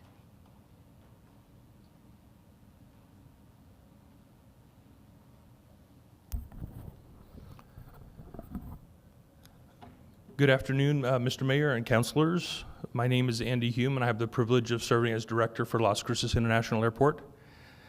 Before you here is a CIP amendment for a project called the Blast Pads project. The blast pads, just hopefully this will point here. The blast pads are these pieces of pavement here at the end of the runways.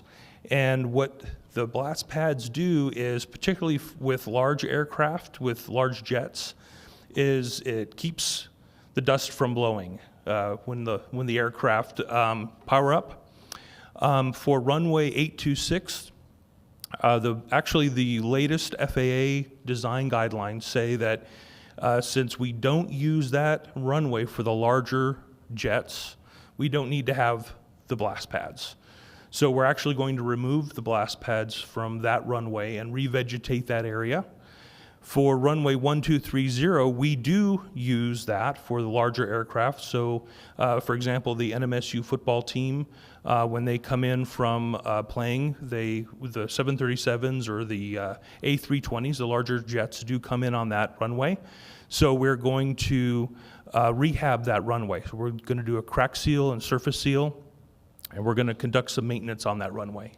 The two pots of money, we have some coming from the FAA and some coming from New Mexico DOT, and of course there's going to be a match for those funds from the city. So just a little brief recap on that project.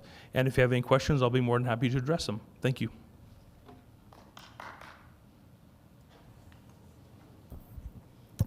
Cynthia Lamillo for the record. The second project we would like to highlight today is for Fire Station 5, which is related to a generator, and we're adding funds to complete the project. And at this instance, I would like to invite BC Sosi to give us a quick recap on this project.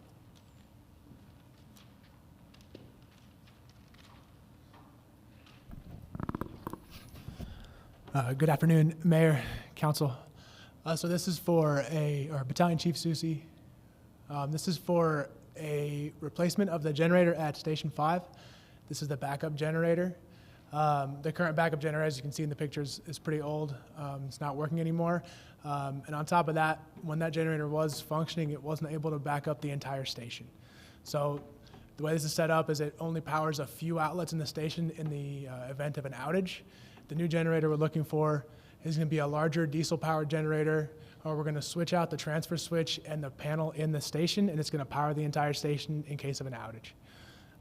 The old generator was natural gas. This one's going to be diesel-powered. The natural gas line was too small to power a generator sufficient enough to power the whole station. Any questions? Thank you.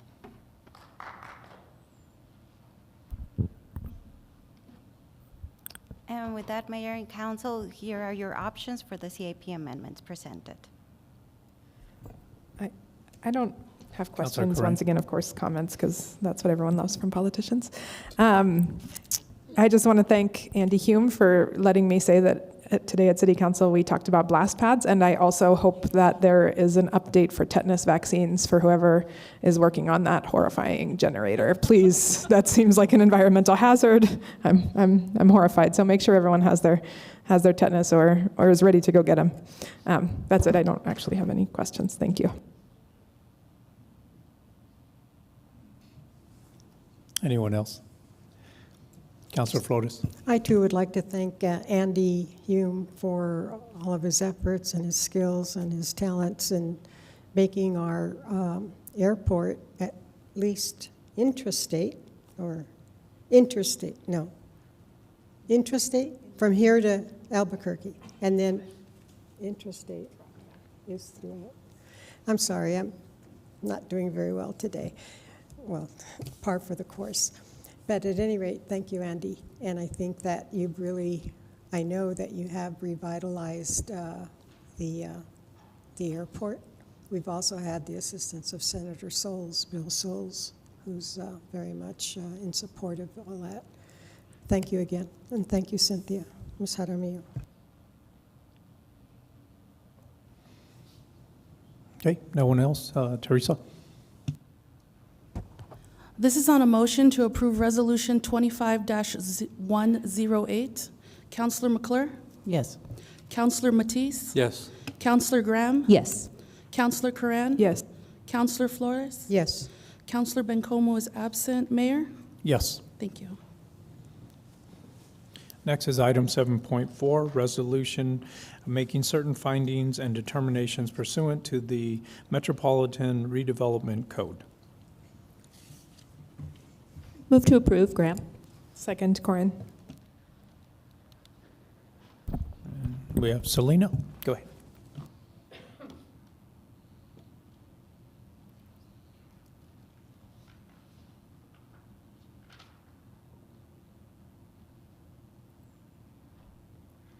Good afternoon, Mayor, Councilors, and Administration. My name is Selena Morales. I'm the Interim Deputy Director for Economic Development. And this is Blair Flores. She's our Economic Development Coordinator and leading the charge for our metropolitan redevelopment areas. So today I'll be recommending 4 new areas for metropolitan redevelopment designation. Here are some of the benefits of an MRA designation. It allows for the contribution of public resources to private redevelopment projects without violating the state's anti-donation clause. It addresses conditions that may endanger life or property, enhancing public health, safety, and welfare, and it demonstrates the commitment of the City of Las Cruces to invest within these proposed MRAs. This is the process. So the first step is the MRA assessment, which is the evaluation of boundaries, the determination of need, and the completion of the MRA designation report. We're currently on 2, or it is a square outlined, and this is the MRA designation, where we provided public notice to this council hearing, and hopefully will end with an adoption of resolution. Next, we have the MRA plan and plan implementation. So the MRA designation report was conducted by our consultants from Groundwork Studios from October 2022 to January 2023. Through a process of research, data analysis, field investigations, and public outreach, these areas were selected as initial priorities for MRA designations. Recommendations are based on an assessment of physical and socioeconomic conditions across several focus areas within the city's infill district. And this analysis considers factors such as areas of highest need, redevelopment potential, and the city's capacity for implementation. With that, the city and the consultants conducted various public outreach events to notify businesses and residents about the goals of the MRA designation. There's 2 hybrid webinars conducted on January 5th, 2023. The initial findings were recommended and recommendations were presented to City Council work session on January 23rd. And there is 2 public open houses held on the evening of January 23rd and January 24th of 2023. The city's infill development overlay district was used as a general study for the assessment of the MRA conditions. Adjacent areas that exhibited key designation criteria were also considered. Preliminary analysis revealed that the majority of the study area does meet the criteria for MRA designation. To effectively target redevelopment initiatives, smaller sub-areas within the IDO need to be designated. A thorough analysis of planning documentations, zoning and land use, and socio and economic data helped pinpoint these sub-areas for further evaluation. This process focused on neighborhood planning areas with set boundaries and adopted plans, and from this assessment, key focus areas emerged, meeting the high levels of the designation criteria. MRA designation is based on the findings of blighted areas and conditions as defined by the Metropolitan Redevelopment Code. The criteria set by the code includes deteriorated or deteriorating structures, defective or inadequate street layout, unsanitary or unsafe conditions, and low levels of commercial or industrial activity or redevelopment. The consultants utilized standard socioeconomic and physical indicators used by cities and researchers to assess the presence of and community impacts of blight conditions. The areas assessed included physical conditions such as vacant parcels, deteriorating buildings, poor street or sidewalk conditions, and unmaintained landscaping.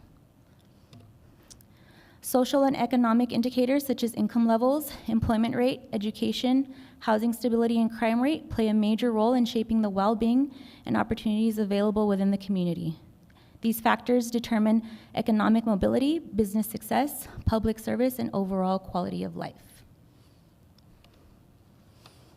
The next 4 slides will be the new proposed designations along with some information that was pulled from the designation report. First, we have the Amador Proximal and South area. Here's some information that was pulled from the designation report. I'll just read a couple of the bullets. So in this area, we have 15 vacant parcels. 74% of housing was built prior to 1980. Medium household income rate is $25,000 per year. The second, we have the Apodaca and Lift Up area. There's 40 vacant parcels in this. 69% of housing was built prior to 1990. 30% of residents earn below $25,000 per year. Next, we have the East of Solano neighborhood area. 88% of housing was built prior to 1990. It has deteriorating streets, sidewalk gaps, and is lacking ADA-compatible infrastructure. Median household income rate is $29,900 per year. And lastly, we have the Mesquite area, which currently has about 115 vacant parcels, narrow sidewalks lacking ADA-compatible infrastructure, and 115, already said that, 83% of housing was built prior to 1990. So in summary, these proposed MRA designations provide a framework for addressing blighted conditions and encouraging strategic redevelopment. With these designations, we can access tools and resources to support redevelopment efforts and enhance economic opportunities in these areas. So that concludes the presentation. Here are your council options, and I stand for questions. Thank you, Selena. Councilor Graham? Thank you so much. Thanks for the presentation. I have learned to love MRAs in my time on council. One clarification I'd like, if we move ahead with these additional MRA designations, will that take away from the efforts that we would put forth toward our current MRA designations of El Paseo, South Solano, and West Picacho? Mayor, Councilor Graham, no, it won't. We're looking for, since each area has specific needs, we're not trying to, whatever the saying is, rob from here to place here. We have to come up with creative ideas to be able to put money into that. Part of that is working with grants. We're currently working with them in continuing collaboration with our public-private partners. So no, we don't want to take from one area just to help another. That is part of also the reason why we're doing one plan a year to kind of stagger that. Okay, great. So this is just good forward thinking and getting boxes checked so we are ready to move ahead. Mayor, Councilor Graham, yes, that is correct. Thank you so much. Thank you, Mayor. Thank you. Councilor Flores? Thank you so much. And I'm glad to see that the Mesquite District is in there. Very happy. Thank you. Yes, thank you, Mayor. Thank you, Councilor Flores. Councilor Cran? Thank you. I just wanted to say to Councilor Graham's point, but also to the idea that this is something that I just want to appreciate the city staff who have worked on changing the laws that enable this to be more expansive. And also to the folks who continue to work on, figuring out what it is. If, for some context, the city of Albuquerque has 22 metropolitan redevelopment areas, so this will come to 6 or 7. I'm not sure if downtown still counts as part of sort of an MRA, but I think that seems like we have a little bit of time to catch up, sort of in terms of prioritizing these areas and really making sure that we're leveraging every tool at our disposal to do it. So just for some context, this will bring us up to what I think of as, like we're a third of Albuquerque. It makes sense that we would have about the same proportional of MRAs. So thank you all for the work you've done, and I'm glad to see these today.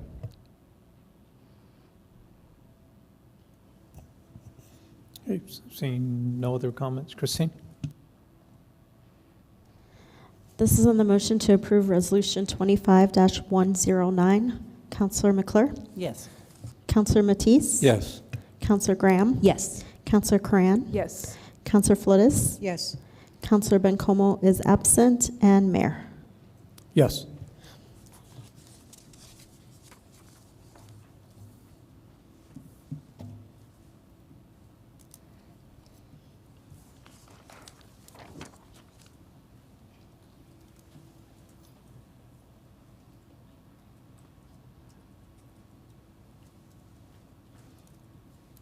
Next is board appointments. So I'll need a motion and a second and a vote required for each of the following. The first one is Tomas Valdez, new appointment to the ADA committee. Move to approve. Corian? Second, Graham. This is on the motion to appoint Tomas Valdez to the ADA Committee. Councilor McClure? Yes. Councilor Matisse? Yes. Councilor Graham? Yes. Councilor Cran? Yes. Councilor Flores? Yes. Councilor Bencomo is absent, and Mayor. Yes. Next is Corey Valencia, reappointment to the Transit Advisory Board. A very enthusiastic yes. I love working with Corey, so I'm excited that he's on the board. So moved. Second. This is on the motion to reappoint Corey Valencia to the Transit Advisory Board. Councilor McClure? Yes. Councilor Matisse? Yes. Councilor Graham? Yes. Councilor Cran? Yes. Councilor Flores? Yes, with a lot of love. Councilor Bencomo is absent, and Mayor. Yes. Next is Ernie Campos, reappointment to the Historic Preservation Commission. So moved. Second. This is on the motion to reappoint Ernie Campos to the Historic Preservation Commission. Councilor McClure? Yes. Councilor Matisse? Yes. Councilor Graham? Yes. Councilor Cran? Yes. Councilor Flores? Yes. Councilor Bencomo is absent, and Mayor. Yes. Next is Jerry Wallace, reappointment to the Historic Preservation Commission. Move, again, enthusiastically, because Jerry's also awesome. An enthusiastic second. Graham. This is on the motion to reappoint Jerry Wallace to Historic Preservation Commission. Counselor McClure? Yes. Counselor Matisse? Yes. Counselor Graham? Yes. Counselor Coran? Yes. Counselor Flores? Yes. Counselor Bencomo is absent, and Mayor. Yes. Thank you all. Next is notice of proposed ordinances, and we have one. There will be no public discussion. A counselor may ask staff for clarification on the proposed ordinance. The ordinance is Council Bill number 25-020, ordinance number 3091, an ordinance repealing and replacing Chapter 7, Animals of the Las Cruces Municipal Code. Bring it forward. Woo!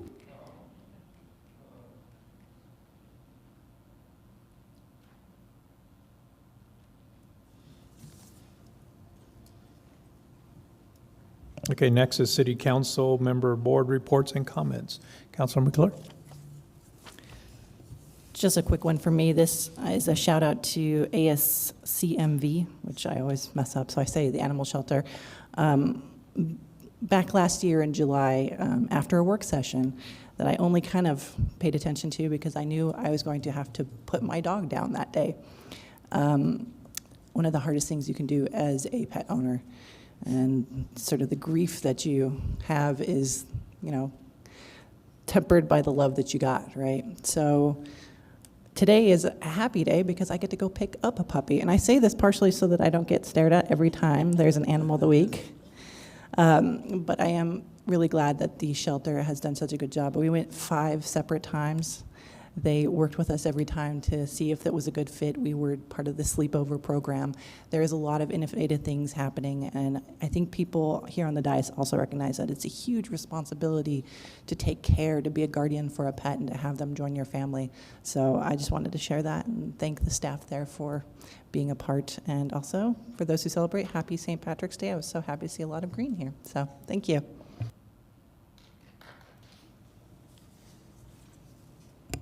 Councilor Matisse. Thank you, Mayor. Council, this is a serious discussion. I usually don't like to hear myself talk, but I have a lot to say. I've been getting dozens of emails, and the emails are about the petition on Realize New Mexico. These are people that want to see it maybe go to referendum. They're not happy with the current Realize New Mexico. And I think we need to respect them because it's been near 2,000 signatures on the petitions. I don't know about the one illegal incident. I didn't hear about that. But these are people that have come to my neighborhood. And with 2,000 votes, I think it's considerably important to respect. And I say that because many of us are up here with less than 2,000 votes. I only got 1,200 votes. Some of us got even less than 1,000 votes. So this is 2,000 voters, residents of the city of Las Cruces, that have a feeling about this particular ordinance that was passed. And I realize that it's been worked on for many years, 3-4 years, and knowing that $700,000, well, $677,339 was spent on it. And if I was there during the entire time, I may have voted yes on it, because that's quite an investment to back up on. But I think it's important to these 2,000 voters that we respect their decision. And my point being is that they say they were cheated, not cheated, but they say they were not given an additional week. And so with that said, and I'm assured that our legal department is totally doing things by statute, by legal provision. They went through the charter, and that week was denied by the legal office. Mr. Douglas is not here to answer my question, but maybe I could get an idea if that was totally illegal, why they were not given the full weeks. And so if you could give evidence of that through statute or through provision, why it was done, then they would be happy, and I would be satisfied. Thank you.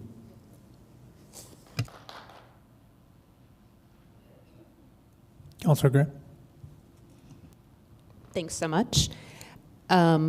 First of all, congratulations to the newest member of the McClure Aguirre household, and perfect timing. I feel like this is my 4th year on the dais, and I'm finally starting to catch up with myself with things that were starting when I started, and here we are years later.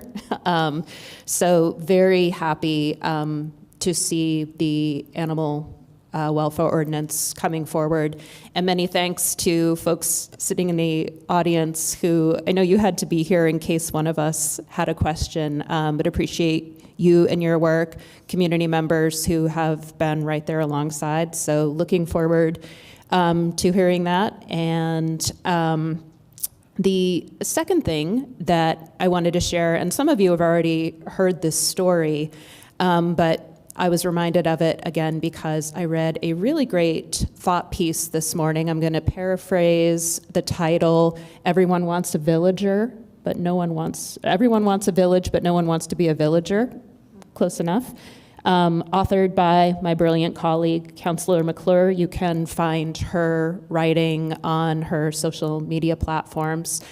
And it was talking about how being a member of a strong community sometimes means some individual sacrifices, some individual inconveniences, and realize Las Cruces remains a hot topic. So just wanted to share a quick personal perspective because I think I'm the only person on council right now who does currently live in a mixed-use area. I'm in what was formerly C2, so a little mix of small businesses, residential, light industrial. I'm right close to a salon, et cetera. And a few years ago, a local restaurant expanded their operations and opened a drive-through location right near my house. And I felt that. The traffic did really increase in my neighborhood, especially when people were using my street as a bypass to get around the traffic block. And yeah, no lie, I rolled my eyes at that occasionally because it was a personal inconvenience. However, when I weigh that against the benefit that we get, not just of a local small business getting to expand, local jobs, this business is a really great partner to the city. And I am able to walk easily from my house and go get a burrito. And I do that on the regular. So yes, there are some personal inconveniences that I feel, and yet I see the greater benefit to the community, and it is absolutely worth it. So Councilor McClure, I wanted to thank you for reminding me about that. Sorry, you had a look of true fear in your eyes as I'm saying. So yeah, just a little food for thought, pun totally intended, and I will probably get a burrito later. Thank you. Councilor Curran. Thank you. I will go, I guess, in order of things that seem to be coming up. When the folks asking for a citizens police advisory board, oversight board, some version of that came forward before, I was in support, and I remain in support of that because I do think that anything we do to positively improve it, to affect community police relations is powerful. So I remain in support of us having that conversation. And to the second part, also welcome to the dog, I assume, to the McClure family. I'm very excited for you, and so happy that you had a good experience at the shelter, and I can't wait. And also, I will happily sneak hot dogs into your house next time I visit, if that's whatever it takes to win over your dog, as I do. I think the question of realize my understanding, and again, all of these local election act and city charter things were passed through various sort of avenues of discussion well before my time on council, but I do remember a number of different things that have gone through these processes. I echo what we heard from public comment. That is, when someone asks you to sign something, you should certainly put a lot of thought into what that means when you're signing it. And I trust that the voters of Las Cruces do that. So I trust that all of that community input has been weighted as is appropriate in accord with both our municipal code and the charter and the Local Elections Act. And I appreciate our city clerk and county and city attorney for working through all of this stuff, which again, we don't have an influence on. That these are things that are written already in code. But I appreciate you all fielding questions and figuring out how to do those things to the best and maximally to produce sort of democratic processes that work. So I support you all in your administration of that. And I trust the people of Las Cruces to be thoughtful as they approach something like zoning, as they have throughout this time. But I would also just sort of, right before, so to those specific things, but to a more general conversation that I think people are alluding to that I am really interested in at St. Patrick's Day. I was just listening to a really powerful podcast about all of the, my family we're immigrants from Ireland. I was listening to a podcast about all of the Nazi resistors during the run-up to World War II who were Irish, Irish folks who were throughout the European continent fighting against Nazis at every turn. Bletchley Park in France, working with resistance folks there, getting soldiers care. And I just thought it was an appropriate honor to the people of Ireland, my ancestral lands, where again we immigrated from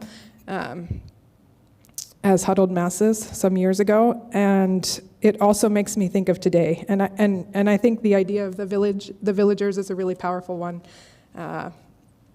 And while we don't often talk about it because we have a published agenda, we have our things that we're working on all the time at a local level, I do just want to sort of speak to the fact that all of us up here are thinking about how democracy works, how it happens in action, what our commitment is to it, how we can resist various forms of oppression that might be happening right before our eyes, either personally or in the ways that in doing our job as city councilors best, or using our space that we have to speak out in the best ways that we possibly can against things that are deeply wrong, that are happening in our country right now. I'm going to ask all of you for St. Patrick's Day to perhaps channel the spirit of Irish resistance, which is powerful. And I mean, you can channel other Irish spirits too, as is in honor of the day. But in thinking about how we move forward together to make Las Cruces the best place it can possibly be, to protect the residents of Las Cruces, and do our best by our jobs. So that's it. Irish resistance. Thank you. Councilor Flores. Thank you. I'd like to comment on the Realize Las Cruces concern that people have, and this is my 8th and last year on city council. But before I decided to run for city council, Sharon Thomas, who was who held District 6 at the time, and she's a good friend, and she was, very enthusiastic about the changes. And then, we have Realize came about, and it's been around for several years. And back in the day, we used to have these forums where everybody would come together, and people would vote by putting up a post-it on a board regarding a certain change or a certain way to do things. At any rate, I think that we have to look at the greater good, and I think that some of the concerns that people have, with all due respect, things just can't be the way that we want it to be sometimes. We can't, you know, I mean, I would have liked to have been a lot taller, but there are certain things that you can't change. But I think we have to change our attitude insofar as what's, you know, whatever is good for the greater good, best for the greater good. So, you know, and they do have a remedy, and one of the people one of the persons who's really against that was actually featured in the bulletin last Friday, door knocking. So they do have that recourse, and we'll see what happens. But I'm really, I guess I'm just disappointed that some people are just so scared. I mean, it's like they're afraid that, you know, this horrible thing is going to happen. And I want to thank Councillor Graham for explaining how one adapts to certain things. It's not as if they're going to open a prison across the street or, you know, something horrible. At any rate, you know, it's for the greater good. Thank you.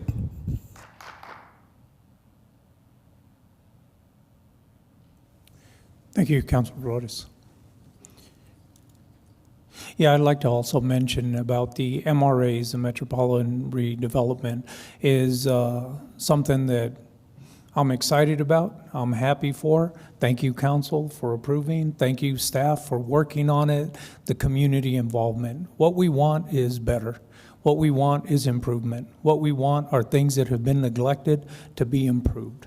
And that's what we want. So when we talk about those areas, that's what we're talking about. When we're talking about the realize, it's also to improve and get better for something that was outdated and to move forward and have some flexibility and creativity so that this community can thrive.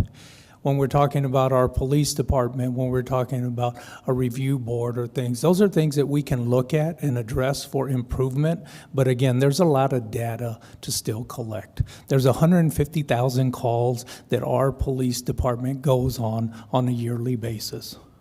There's a lot of data there. There's a lot of good calls. We have a few. We're not perfect.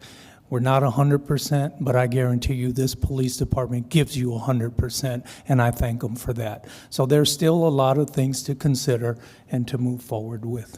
I'd like to go back to the presentation with Mark Aranda. I'm so proud of him, but the one thing I'm proud of most of all is that Mark is a baseball enthusiastic individual. And before he even was recognized, he's sharing with me the uninterrupted play in our community. This community, Las Cruces, I grew up here, and I understand this is a baseball and softball community. So when our play is interrupted, it's a chaotic place. It's a place where you're taking away our reason to live and breathe in this community. So I wanted to make it publicly noticed that we are working on that. We're getting those light poles fixed. Again, something that has been neglected, something that has been overlooked, but it's a safety issue. We want to make sure that our youth in this community is safe when they're out there playing ball, and it's going to take some time, but they're working on it. I can guarantee you Parks and Rec, Public Works, facilities, the city manager's office, everybody's on this to make sure that we get our activities back in place for our community. And again, I go back, thanks Mark for not taking advantage of having the podium and really speaking on how he feels about play being interrupted in Las Cruces. I share the same feelings with him, and I just want to say we're working on it, we're going to expedite, and we're going to do everything we can to get that going. And with that, I'll give it to our acting city manager, Sonia Delgado. Thank you, Mayor. Good afternoon, Mayor, members of council. Sonia Delgado, Assistant City Manager, sitting in for Connie Tamopeo, our city manager. Have a few items, and I'll start with the comments that Mayor just made regarding the light poles, the sport lighting poles over on Hadley. We are working quickly. Mag Ballpark, all the light poles are down at this moment. We've already moved on over to Paz Baseball Field. So the team is now working on getting the Mag Ballpark fields ready for play, for day play. hopefully by March 26th, so we will get that rolling. The team has been working quickly to take care of these because we all understand, those of us that are from here, we all play ball. Somehow, some way, we were at the ball field. And so this is very important to us, and we are working extremely hard and quickly to get this taken care of. So we'll have more updates as they continue to roll in. I'd also like to add that our very own City Clerk, Christine Rivera, will be participating in the 2025 Sunshine Week by joining a panel at NMSU next week to discuss the Inspection of Public Records Act, IPRA. Oh, this week, my fault. Congratulations. I also like to say Keep Las Cruces Beautiful will be hosting a community tire dump on Saturday, March 22nd from 8 a.m. to noon that will allow residents the opportunity to dispose of used tires at the following locations: East Mesa Recreation Center, 5589 Porter Drive, and Young Park at 850 South Walnut. KLCB will also be hosting an Amnesty Weekend, March 29th and 30th, from 8 a.m. to 3 p.m.